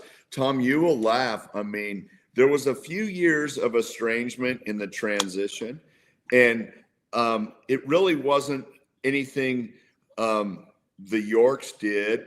Certainly, I'm super loyal to Eddie, but in my last contract, they put in this like completion bonus, and I was supposed to get it when I retired. And Eddie, they were having some of the issues with the ownership, and the Yorks took it over, and I think it violated the salary cap the way that it was written. The salary cap kind of just became a deal the last few years of my career. So the Yorks are like, "What's this?" And it kind of escalated, and I'm sure I was a jerk once or twice. Not too bad, but so I didn't know him as well, and so it was you didn't get a belt buckle. No, you know what? I should have gone and reached out to him and explained the situation, but I didn't. You're young, you're a young kid, and so I think for a few, it wasn't anything against them, and I've ever since that was just kind of a few years, and then gradually got back in the mix, and I've spent some time around John and Denise. In fact, they had me and Dan to their box for a half hour during the game, and it was spectacular, and he was great, and Denise was great. And then we got to go over to Jed's box, and I felt like I was the president of the United States, and we were just hanging out and talking and laughing and talking about stories, and so they're fantastic. So that was 30-something years ago, and it was all kind of a misunderstanding by and large. Yeah, I mean, you're where you should be. I mean, you are. I mean, you love the 49ers. And again, I think all teams should do right by their former greats. I mean, you really should. I mean, it's a legacy that you pass down to other players to let them know what it means to wear the uniform in a day and age where I think more athletes are probably concerned with the name on the back of the jersey than the name on the front of the jersey, or just being part of a group. It's just, and I'm not blaming them. It's a sign of the times. It's everybody wants to brand themselves and everybody wants to do this and do that. But when you have a special team and a special group, I think it's well worth your while as an organization to invest in those people and make sure you keep them around. And so when you go out there and you're wearing a Niner helmet, you understand what it means to be a 49er. Absolutely. And in the York's defense, the team, they weren't owners. The team was kind of thrust on them. Yeah, they didn't know. And they were learning, and it was more the timing. They've done a miraculous job of building up the alumni. There's so many events, so many programs, so many things that they do. And I believe that, I know that they think it's important, and it's even accelerated since Jed's kind of taken over the leadership role, and he feels it and he gets it completely. For me, it meant so much, and the reason I probably bleed red and gold as much as anybody is, I was born and raised right here. Yes, you were. My grandparents were at Kezar. My parents, everybody in our family loved the Niners. My grandparents, my aunts and uncles, everybody, and to be right there and to unbelievably play for your hometown team and never really leave where you were, and to be able to do that in front of all your friends and family was so special. And the Yorks have really, really picked it up. The organization wants to be the best in the NFL, and I think they're amongst the top 3 or 4 right now. And, obviously I'm biased, but what do you want from a great ownership team? You want them to care about winning.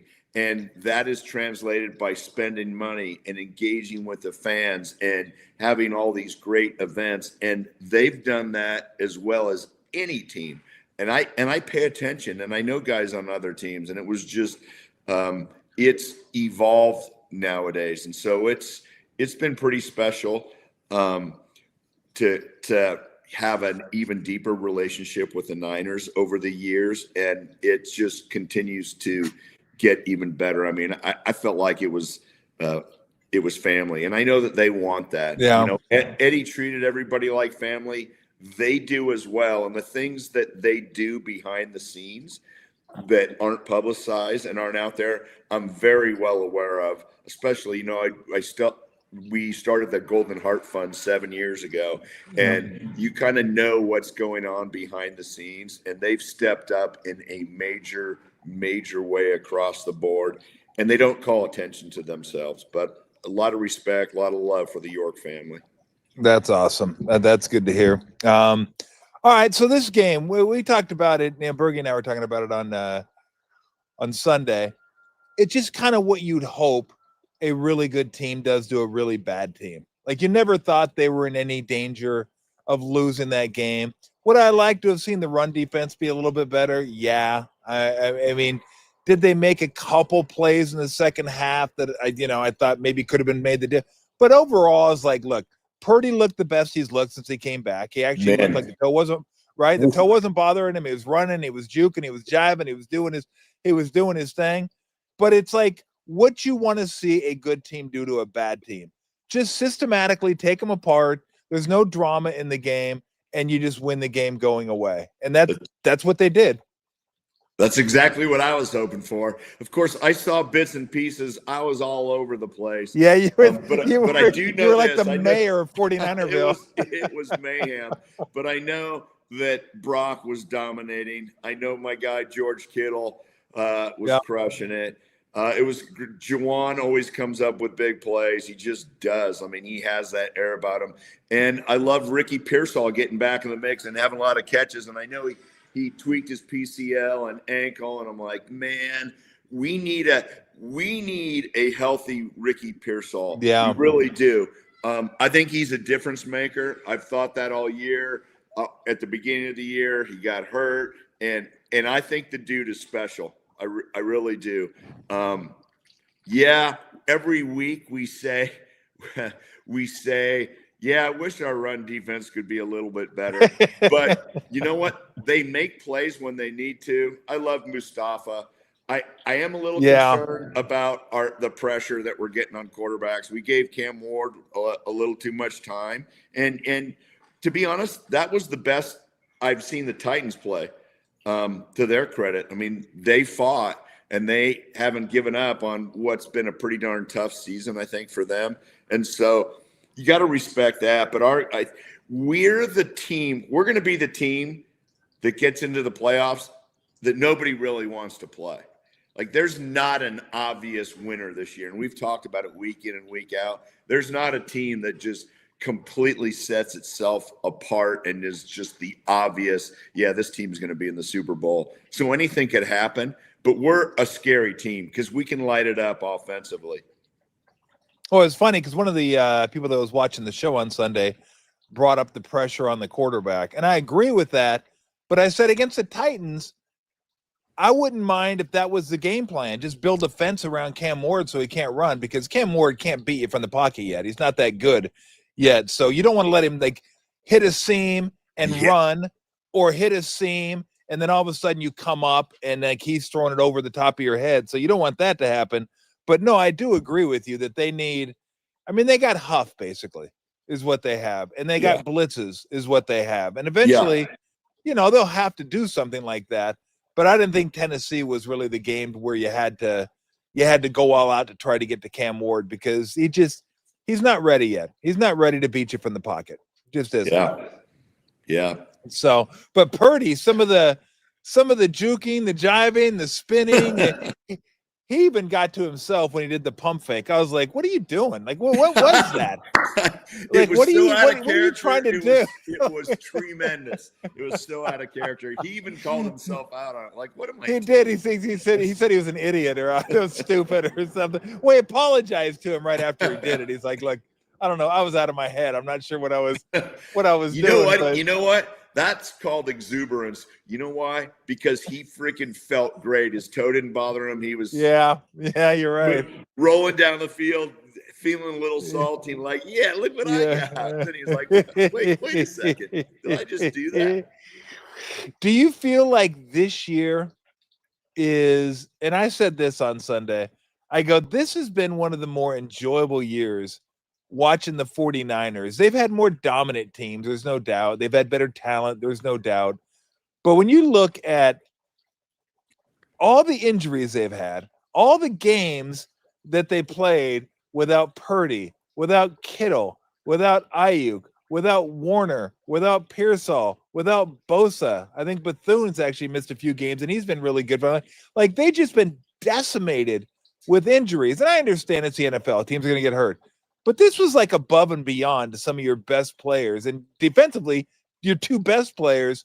And to do what they've done and be in the position they're in, it's been a fun season because it's like this could have gone so differently right at the beginning. They could have lost to the Cardinals and Seahawks right off the bat.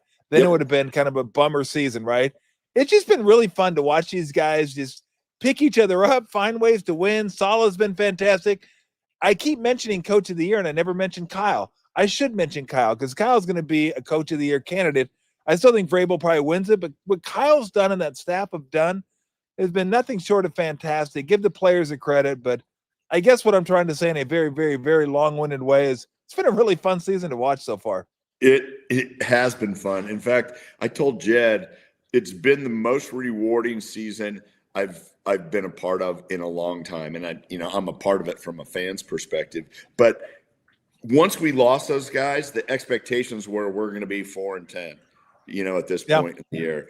And we've had guys, and I said, not only was it Mac Jones, but it's guys we hadn't heard of filling in at receiver, at D-line. Rookies had to play. It was across the board. It wasn't just one or two. It was a free-for-all. And somehow, some way, we've kept it together. And as a fan, just to know how hard that is just really remarkable. And it makes it feel great. Like, I feel like I'm all in with these guys. And I know a big part of it is the locker room. If you don't have a locker room, a great locker room, and guys encourage each other and pumping themselves up, then this never happens. And there's a lot of locker rooms out there that aren't good. But this one is so unique, so tightly knit. And these guys got each other's back 24/7, and it's carried them and brought along the young guys, a lot of young guys, and guys that hadn't played ever before have had to take major roles. And it's as a fan, I love it. It's just been a blast. I had a chance. Kyle came up and gave me a big hug before I went out for the coin toss. And I said almost those exact words, like, Kyle, you're a stud, man. You got to be Coach of the Year, what you've done, and how much I appreciate him. And I mean, it's so cool. It's just it's great to see. Yeah. But I mean, if they don't win, we should get rid of him and get rid of Steve Kerr and get rid of who else can we get rid of around here that wins? Like, Why are fans always on LSD for some reason? I don't know why. But what's so weird? Like, think back to growing up. There was never ever anybody calling for coaches' jobs or players. There's no social media. Yeah, I guess. And no talk radio really either. Like, I don't know what talk radio would like. There was no sports talk radio when I was growing up. I don't know if there was when you were. Maybe just starting? Maybe towards the end. Well, I was listening to Ralph every now and then. When you were like in high school? No. See, that's what I'm talking about. When we're young, there wasn't that stuff. So now this is an avenue for everyone to vent their frustrations and, more importantly, let everybody know how smart they are. The problem is they end up letting everybody know how stupid they are, but it doesn't matter because all you're looking at is an egg anyway. So you don't even know the guy's face or the girl's face. So it's like, well, you're an idiot, egg, and they don't care. So it's just whatever. just keep on moving on. It's really true. There's just people overreact to everything, and it's a long season, and it's game by game, and yeah. Positioning probably matters. Matchups matter once the playoffs start. But, I mean, you just don't know the way this NFL season's gone. No matter who you play, who knows, their starting quarterback might be out. Or, you never know. or their best pass rusher. And since we've had all that already, we already know how to deal with it. Well, yeah, I mean, I'll ask you now. I'll get back to the Niners in a second. What'd you think of Phillip Rivers coming out of retirement to play? I love the amusement and his just good nature, and he looked a little chubbier. But to come into a game in 3 days and to even be able to function was a pretty significant event. Now, he didn't go out and light the world on fire, but he threw a touchdown pass. He was in the game. It wasn't like a total crushing debacle, but it is amusing, I must say, to see a guy that hasn't played for 1,800 days and is sitting on the couch and maybe coaching a team, but out of shape. And here he come. I'm going to go not only come back to a team, but hey, our backups are so bad, you're starting. That's rough, man. If I'm a backup, I'm like, bro, is my career over already? Bro, you've got you're lower than dog meat. Lou would turn up his nose at you. Lou's on fire right now. Lou is very, very active today. She's bothering the hell out of Ogden. Just like she brought her hedgehog out and like play with me. And if you don't play with her, she's gonna bark at you. It's just that's the way Lou's functioning right now. Nice. But yeah, I mean, so Phillip Rivers comes back.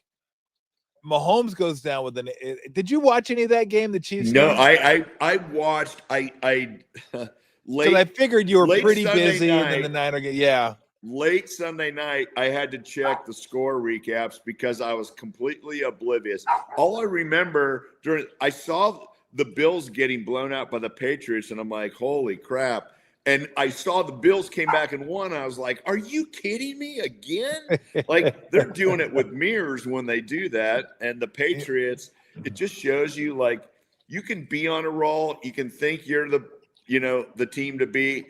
But any given week, and that's not always the case with the NFL, but it's kind of exciting this year. Anything could happen. Yeah, I mean, Mahomes goes down. The one that affects the NFC playoffs is Micah Parsons goes down with the ACL, and that really hurts the Packers. So it'll be interesting to see how the Packers play. They got the Bears, I think, this weekend, this Saturday. They got the Bears coming up. But I do believe, like, look, Phillip Rivers is going to get having him in there instead of Daniel Jones definitely gives the Niners a better chance to win this Monday night. They win this game, they're in the playoffs, and then you worry about seeding after that. But I agree with you that like they'll be feisty. It'll be depending on who they play, what the matchup is. But to me, there's the Rams and everyone else. Like if you wanted to do it, Rams, everyone else, Seattle, maybe a half step ahead, and then literally everyone after that. Like I mean, it's unlike this year is unlike any other year I've seen because the AFC, I could say the same thing. Where Denver and New England are your top two seeds, and they got quarterbacks who are unproven in the playoffs. So it's going to be a wild year. But yeah, I think if the Niners get in, who knows what could happen? I mean, who knows what could happen? We've got a lot of momentum, a lot of positive things, and we say this every week, but we need to stay as healthy as we can, and that's an obvious statement. But we see other teams having guys drop. And we had all the bad luck the first half of the season, but right now we need a Ricky Pearsall to come back. We need to make sure, none of these injuries are going to put guys out for the playoffs. And you could get not even a great seed, but all of a sudden play against a team that lost its two best guys, and all of a sudden that's a better seed than you could have gotten. So it's such a strange year. And so to try to predict or try to say, hey, we want to play this team, or boy, it'd be great to be matched up with this team, like nobody really knows, because every week someone's going down. Yeah. And, you know, I'm going to recognize this person again, and I know you're going to agree with me, but I'm just curious to get your thoughts on what Christian McCaffrey has meant for this team this year. Because I bet you if I looked, his yards per carry got to be among the worst of his career. Got to be. I mean, I look at his stats real quick. I don't know how quickly I can bring these up, but I guess he's 3.6 or 3.7. If I had to That's guess. what I would guess. That's what I would guess too. I would guess he's probably in the threes. Let me look. I'm going to look it up. Niners and player stats and McCaffrey and career. So yeah, 3.6. I'll just go down the list, starting with last year, working backward. 4.0, 5.4, 4.7, 4.6, 4.5. He had a 3.8 in there, but that was only 3 games played for the Panthers in 2021. 4.8, 5.0. Wow. He had a 16 game where he started 10 his rookie year. He was at 3.7. So if he stays at 3.6, this will be the lowest of his career. And then, of course, what he's done in the passing game. But the fact that they've asked so much of him, and he's shouldered the load, and he is not, I don't even know if he's missed like a snap. In fact, God, what was that game they put him in at the end of the game and he wanted to come out, and Shanahan didn't let him come out, and then they threw that touchdown pass to him, like it was like a seam route. I can't remember who it was against, but like what he's done and what he's meant for a team. And like he's always going to mean something to your team because of who he is and how good he is. But the fact when everybody else is falling apart, that he just continued to shoulder the load and continue to do it and be their number one option in their running game, be their number one option in their passing game for a better part of the season. I mean, this is not going to be his finest year statistically. It may go down as, if not his finest year, one of his finest years, because of what it's meant to the team for him to be available and how they've had to use him to get to where they are. Well, I think you've said that perfectly, Tom. And if you kind of look at the most valuable player, it's always truly around statistics, right? The NFL's become, everything is about stats nowadays. Didn't always used to be like that. But if you've watched every game and watched his contribution to this team this year, with all of our superstars going down at some point and him being the lone wolf multiple times, and what he's done, grinding through to get 3.5 yards, catching 8, 9, 10 passes a game, getting hit, getting knocked around, not complaining, not saying, hey, our O-line needs to get a push. The biggest challenge, and we talked about this either last week or the week before, is we don't really have a deep threat. So nobody is worried about that. So we're playing a lot of 8-man box. We're playing safeties up tight. I mean, there's times where there's probably 9 men inside of a 10-yard box, and it's like, golly sakes, there's no open space. And in all honesty, it hasn't been our best run blocking year from the offensive line. And so all those things, he never says a word. I was down on the field watching him in warmups. I don't care if anybody said anything. That guy has not lost anything. He's a beast, and he's every bit as good as he ever was. And he has been so instrumental to this team. I have so much respect for him. It's remarkable because, they've used him way more this year than they expected to. Yep.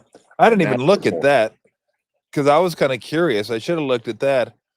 He has 259 rushing attempts this year, and his high for a career is 287. Huh. So he's about 30 away from that, and they have 3 games. They have 3 games left.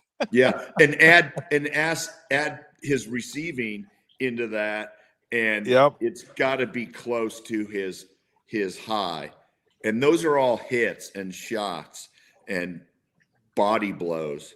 Yeah. So his receiving, his targets are his first 3 years in the league. He had 113 targets, 124 targets, 142 targets. Right now he has 108 targets with 3 to play. So that means they are what, 14. So he's a little over 10 targets a game. So he may get to like his best, his most targets of his career. His receptions, he had, good Lord, I forgot how good he was. Like his first few years, 80 catches, 107 catches. He had 116 catches. Come on. His third year with the Panthers. Good Lord. He's got 86 catches, though, this year. So he needs 14 in 3 games to get to 100 catches. So he could easily do that. But, man, to have those numbers along with possibly setting a career high in rushing attempts coming off an injured year, it just, look, I mean, it's been nothing short of phenomenal what he's meant to this team. What he's meant to this team. Yeah. And I just, you get this one and you get to 11, and then there's still a chance, depending on what happens on Thursday, they could win the division. I mean, wouldn't that be the wildest thing ever? Wow. I mean, can you imagine if they now they're going to finish tough, right? At Bears at home and Seattle at home. So they're going to have 2 tough ones. And I would imagine the Bears are going to be, they'll have something to play for as well. So that's going to be everybody's going to have something at that point. Yeah. Those last couple. Yeah. That's going to be a tough one. But to think that with everything that's happened, like they actually have a chance to win the NFC West, it's like, it's stunning. It really is. It is super rewarding. It feels great. We're on a mini roll. We take it one game at a time. I don't want to get overconfident. I don't want to start looking at tiebreakers or matchups or anything. Yeah. Because it makes me start to get super intense and I get too worried about this, that. I'm just going to sit back and enjoy it right now because it's been enjoyable. As well you should. So I was looking at some of the teams, just like kind of not really digging too deep into them, but I think we can. I don't know. Well, I don't know if you'll agree with me, but I think the Rams are the best in the NFC, offensively, defensively, coaching. I think they have everything like that you want for a championship. Okay, then Seattle's probably second best. Turnovers are a little bit concerning with them, but their defense is really good. Myers is really nails. I mean, he had 6 field goals against Indy. And again, I like Darnold. The running game's fine. Daxton Smith-Njigba's incredible, but Darnold can turn the ball over. But I would think they're probably the second best team in the NFC. I would agree. I will say this: if we beat him again last game of the season, and we beat him twice this year, that probably puts us at the second best team, no matter what the season said. You're right. You might be right.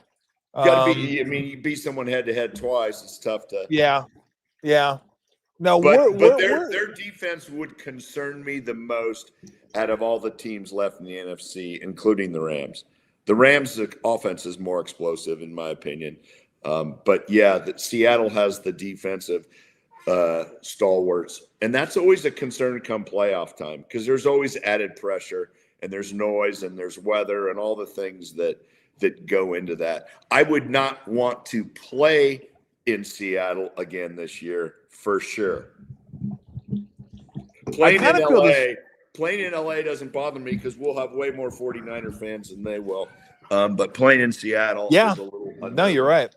You're absolutely right. They have the worst home field advantage in the game. The Chargers and the Rams have the worst home field advantage in the game. Philadelphia, I kind of feel the same way. Like elite defense, like that's a defense that could win a championship. That offense has been busted all year long. All year. It's crazy. All year long, it has been busted. Like if you score 24, you got a great chance to beat the Eagles. In fact, you're probably going to beat the Eagles if you score 24 points. I don't know what the hell happened, but the offensive line isn't as good. That's clear. That is for sure. But Saquon's having a little of the CMC factor going for him this year, and he's probably at 3.6 or 3.7 and frustrated. Yeah. Were you with the Bears? You know what? I can't get my arm around the Bears because it's just like it's psychological in my mind. I think the Bears suck. And I've watched them, and there's been a couple games where, you know what? I think their defense is pretty good, and I think their offense can either show up or not. And that's them. And if it shows up, they're going to be a tough team to beat. But I'm still not sure with Caleb Williams that he's going to be ready for playoff football. But maybe he gets an extra energy shade of orange for his nails, and it propels him to victory. Oh my God. I like them. I wonder about him too, in the same way I wonder about Drake May and Bo Nix. And the Bears defense isn't great. It's okay. I thought it was I said it was good. It's good to compare to how it's been. Yes. So, yeah, it has. I've seen him, I've seen it keep them in a couple games, and I haven't watched every Bears game, so I don't. Well, they were good against the Packers. I like the way they played against the Packers. Yeah, they're pretty good against the Eagles, but I mean the Eagles' offense sucks. So, but I'm with you. I don't watch all the Bears games, but I do like their receivers. I like Adunze and Moore. I think Loveland and Kmet are good tight ends, and I like Monungai and Swift that run like. And then Ben Johnson, I really like. I think he's been a great, that's it, and that's certainly one of those intangibles come playoff time. Game planning and attacking other teams' weaknesses, and you think it sounds so easy, but it really starts to matter when you got completely focused on one matchup, do or die. Yeah, and then the AFC, who knows? I have no idea what the AFC it's like. It's throwing me for a loop, Brent. There's no Kansas City. That it just doesn't seem right that there's no Kansas City in the AFC playoffs. There might be no Baltimore, which would be crazy, and then no Cincinnati. So three of the top 5 quarterbacks in the game might not be in the playoffs this year. It doesn't feel right, but it sure feels good. You know what? It's so good to see other teams. I sort of feel bad for the Bengals, the Ravens, the Chiefs. I'm tired of seeing them. And so let's mix it up. It's kind of cool to see. I actually thought New England would never see the playoffs again in my lifetime, but they put it together. They were so spoiled for so many years, but good for them for coming back, and it's good to see. It's nice to see things get mixed up a little bit. The Broncos, man, that's an impressive story. It just those teams though set themselves up for young quarterbacks, playoff weather, or something like huge first round upset. I mean, that's how I view those teams right now. Yeah, and I love chaos, and so I'm rooting for some chaos. Oh, I love chaos as well. Did you watch any? I know you were traveling yesterday a little bit. Did you watch any of the Steelers-Dolphins game? So I got home and I turned it on. It was like the fourth quarter, and it was like the Dolphins, in their 2-minute drill. And I'm like, what the heck has gone on? Because I think Troy was hammering. Because man, Troy's been so good. Troy just doesn't care anymore. He sounds like me and you talking about teams. You're not supposed to tell the truth. He's so right though. It's right. like here there. It's 28-3, and Miami's kind of casually going about their business, and then all of a sudden they scored the second touchdown. It's like, oh, now we got to hurry up. Now I got to get stuff going, like onside kick and do this. I go, where were you guys 7 minutes ago? Would you just oh, hey, well, wait a minute. We got a chance now. Let's let's actually try to like tune this up a little bit and see if we can like either do or don't. Okay, no. It's I was with him because Troy is almost like beside him. So he's like, I don't know what's going on out here. I don't know what they're doing. It's so great to hear. It does make me laugh. And it's good to hear someone get to a point where they call it like they see it, because it's just, there's a lot of dumb things that happen from a coaching perspective. I mean, when you're down like that, you got to be in 2 minute, like the whole fourth quarter. I don't care what you say. Holding, having a huddle or trudging up to the line or walking back to the huddle or letting the play clock run down to 8 seconds before you snap the ball. That's like Bill Walsh would run out on the field and choke you. I mean, there's just no way stuff like that ever exists. You know what else drives me nuts? When teams are on the other side of the coin, when teams are up, snapping the ball with like 7 seconds left on the clock or punting it with 8 seconds. What, like, I know it's only like 4 or 5 seconds, but 4 or 5 seconds over the course of a quarter could end up being 30 seconds, which could end up being the difference in the game. Like, why can't you take it down? I'm not saying you have to get it to 1 every time and play that game, but you should be able to get it to 3 or less before you snap the ball. 100% agree. What do they do? Like, I'm just like, what are you doing? Are you just like stupid? Are you stupid or something? What are we doing? Teams don't focus on how to manage clock and how to manage time. We used to have meetings on that all the time, and who could call timeouts when, and when you were going to get out of bounds, and when were you going to juke a guy and go for the extra 10 or 15 yards, and everybody's got to be aware. And even if you don't know it completely, just the fact that you have a couple meetings on it throughout the year keeps you, at least your senses heightened to, oh, hey, we're in a 2 minute drill. I better hustle back to the huddle, or I better get up to the line of scrimmage, or I better not let the clock run down to 2 before I snap it. What was your philosophy on getting out of bounds or juking a guy to try to get a couple extra yards?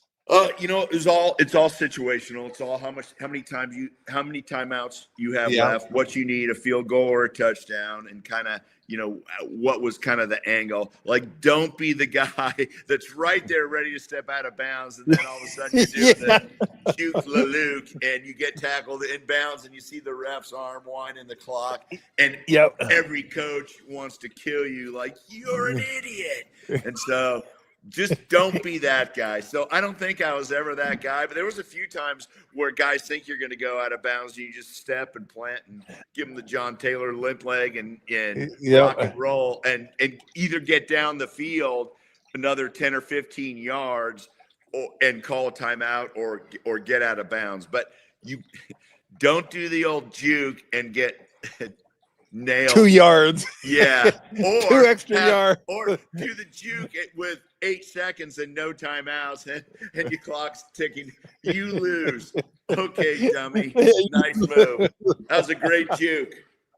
Oh my gosh. What were the things that drove Bill the craziest? What were like his pet peeves that if you did it, you knew you were going to get crushed? Well, not getting out of bounds if you had the chance to, and we were down on timeouts or we needed to preserve time, that would be number one. Let's see what else. Ball security, no, like that would be a big one too. And then, not running back. Like if you had to run a big go route and you don't jog back, either sprint back or get your butt off the field, like wave and get somebody else to come in for you. There were little things. The other, he was so precise on route running too. Don't go 9.5 if the route is 10.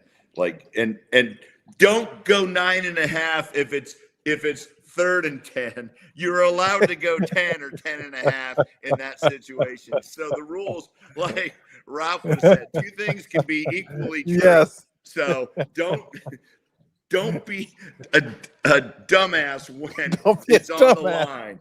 It really comes down to that. Like, be aware of down and distance. Like I was never a guy on 3rd down that caught it half a yard short. ever. And I Don't be never had the game clock run out because I juked a guy. It's just a few common sense things that can give coaches heart attacks. Yeah, there you go, kids. There you go. If you're watching the show and you've learned one thing from today's show, this can be applicable to sports or outside of sports. Don't be a dumbass. Just don't be a dumbass, okay? And if you don't know what a dumbass is, ask what a dumbass. Ask somebody who's not a dumbass, would a dumbass do this? And if they say yes, then don't do that. Okay? Don't do that. Just Even if learn just semi pay attention. how to not be a dumbass. I'll give you an example in basketball, how not to be a dumbass. You got the ball, you're down 3 points, teammate shoots the ball from 3, they miss it. You get the rebound and you lay it back up and in. That's being a dumbass, because now you're going to lose by 1. You gave yourself no chance to win. If you're a quarterback and you're losing and you're on a game-winning drive and it's 4th down, don't go down with the ball. Throw it left-handed, right-handed, kick it, fumble it. Do not go down with the ball. That is being a dumbass is what you're doing. It happens a lot, shockingly, too. Don't be a dumb. Oh, it's incredible. Like, I throw a pass like this behind. Like, all right, yeah, and it doesn't matter. It doesn't matter. Just your stats don't matter. They don't matter. That was when I went back and forth on Derek Carr forever. I went back and forth on him. Like, is this guy good? Is he not good? Do I like him? Do I not like him? They had some Raider games where I was like, you know what? I do. No, I don't. Nah, yeah, I do. And I finally made up my mind. I think they're playing the Jaguars. I think Ogden and I have talked about this. Where it's like the end of the game, they're down like, it was either 7 or less than 7, but they needed a touchdown. I think it was 7 to tie the game up. And they had the ball down at the 8-yard line. It's like 4th and goal at the 8 or something like that. And they rush him. He rolls out right, and then he throws it away. I'm like, what are you doing? Like, just throw it in the end zone. Let maybe a sea of hands will happen, but just give somebody a chance. Don't just throw it away. Like, hey, that's a great play. In the second quarter, it's the end of the game. Like, you throw it away, you lose. The game is over at that point. You're not getting the ball back. And he threw it away. And I go, okay, I made up my mind. We're done. And so at that point, you became a non-Derek Carr fan? Yeah, I did. Well, I don't know that I was ever a fan point. one way, but that was just like, okay, now I know what side I'm on. I'm like, that's what side I'm on. But I do like Derek Carr. Pretty good, but there were some up and downs. But I couldn't trust him after that. And look, I'll give Derek Carr credit for doing something that no one else would have done. He wouldn't have given back guaranteed money that the Saints owed him when he got hurt and rehab and collect the money. He just said, I don't want to do it that way here. I don't want that money. Nobody else. Right. Well, I shouldn't say nobody else. Few players would have done that. And they don't have to do it because, look, they've earned it. That's their money. They've earned the money. But he just said, I don't want to collect it that way. I was like, props to you, man. That was. Oh, he spun it around. He was back in your favor. Yeah, well, I still can't get over the 4th and 8. Throw it out of my. I saved it. Hey, I'm not throwing another pick. I still remember this stuff, Brent. I remember a Georgia Tech game from probably like 20 years ago. A kid named Reggie Ball was a quarterback for Georgia Tech, and it was a 1-score game, and it was like at the 50-yard line or something. It was like 4th and 7, and he rolled out to the right, and then he just chucked it like 30 yards out of bounds. I'm like, what are you doing? Like, the game's over now. Like, great. You're not going to ruin your stats. You gave the team no chance to win. Like, that kind of stuff just drives me crazy. No matter what sport it is, when you do something that flies in the face of just giving yourself a chance to win, it's like the Dolphins drove me crazy last night with the way they handled the clock. It's like, do you guys want to win the game? I'll give you a situation. And I feel like I'm with Dave Flemming. I told Dave, I go, Dave, you can go home now. I just said, rant for a minute. That's perfect. And Dave goes, great. I'll just watch you. But in a football game, when there's like 40, let's say 20, 25 seconds left, and you need to get into scoring range, whether you need a field goal or a touchdown, you're like the 20-yard line. You have to throw 20-yard passes, whether they get picked off or not. So you true. have to throw the You ball have to. down the field. You can't go 2 yards, 2 yards, 3 yards.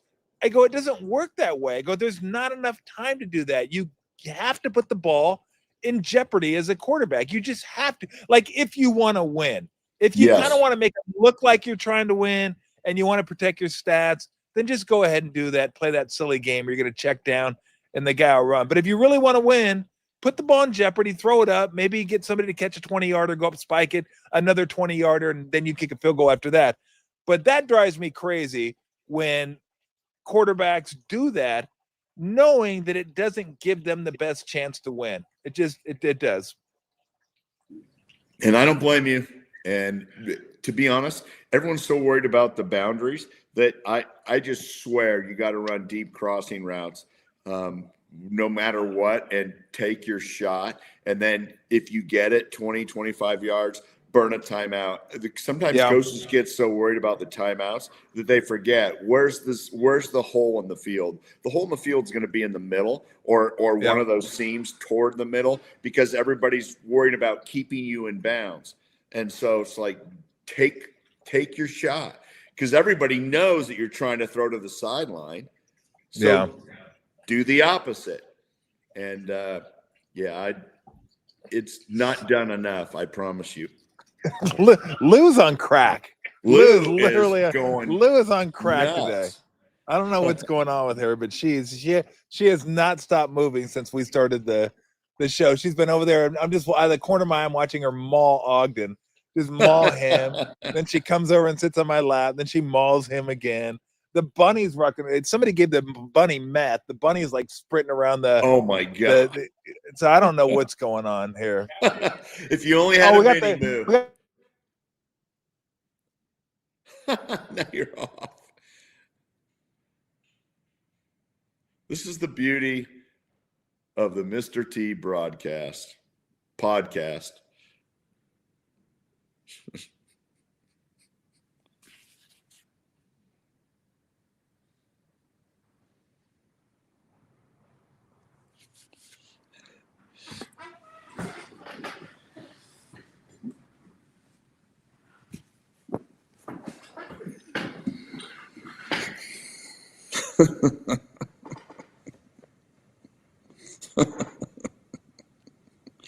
Oh my God. Are we still on?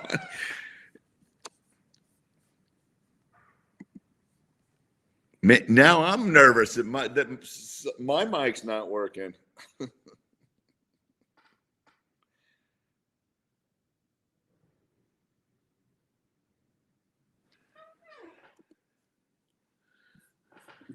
Should I check my emails?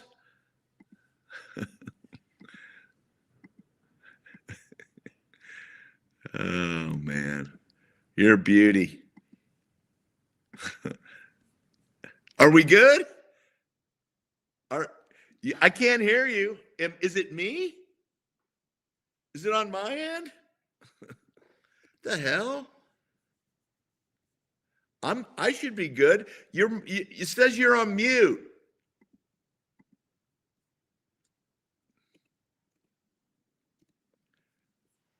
I can't hear anything. This is the way. It's been great seeing you folks. It's been great having you. Dude, it says you're on mute on my screen. You're on mute. Mute. I don't know. I don't know. It's not me. I don't think it's me. And if it is, I'm retarded. But everything apparently says I'm good to go. Like, I don't see anything, any button I've hit. Are they telling you it's me? Gosh darn it. I didn't touch anything.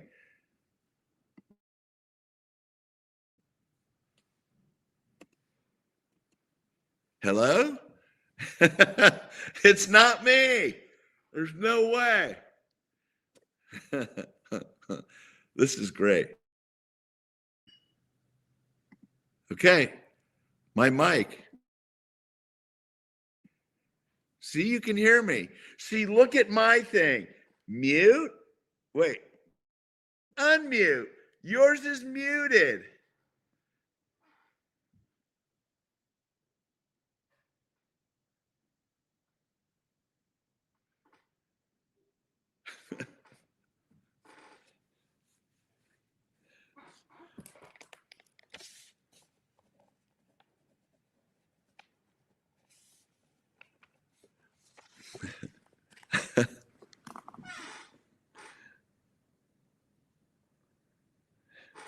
Okay, well, it's been real. It's been real.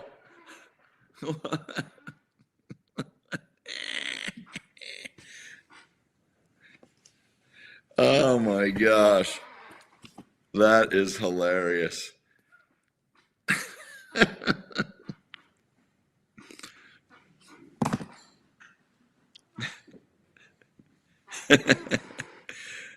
Okay. I have no idea what happened. Okay, we're good to go.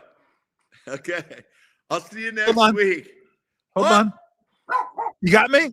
I do. Oh, my goodness gracious. Now I lost your face. That was outstanding. We could start our own pantomime show.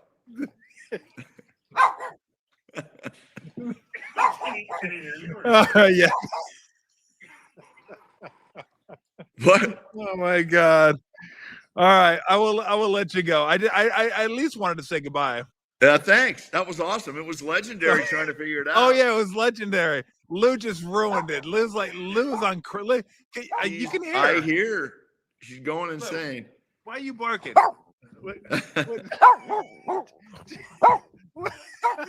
That was great. Well, okay. Tell the family I said hi. It was great. It was great meeting them, dude. It was awesome having you. You're the best. Talk to you Monday after the Monday night. I'm going to take a nap, so I'll be ready. Okay. It'll be me, you, and Bergie. There you go. Okay. You'll get to see the glorious calves. No, I can hardly wait to see. Tell everybody I said hi, Brent.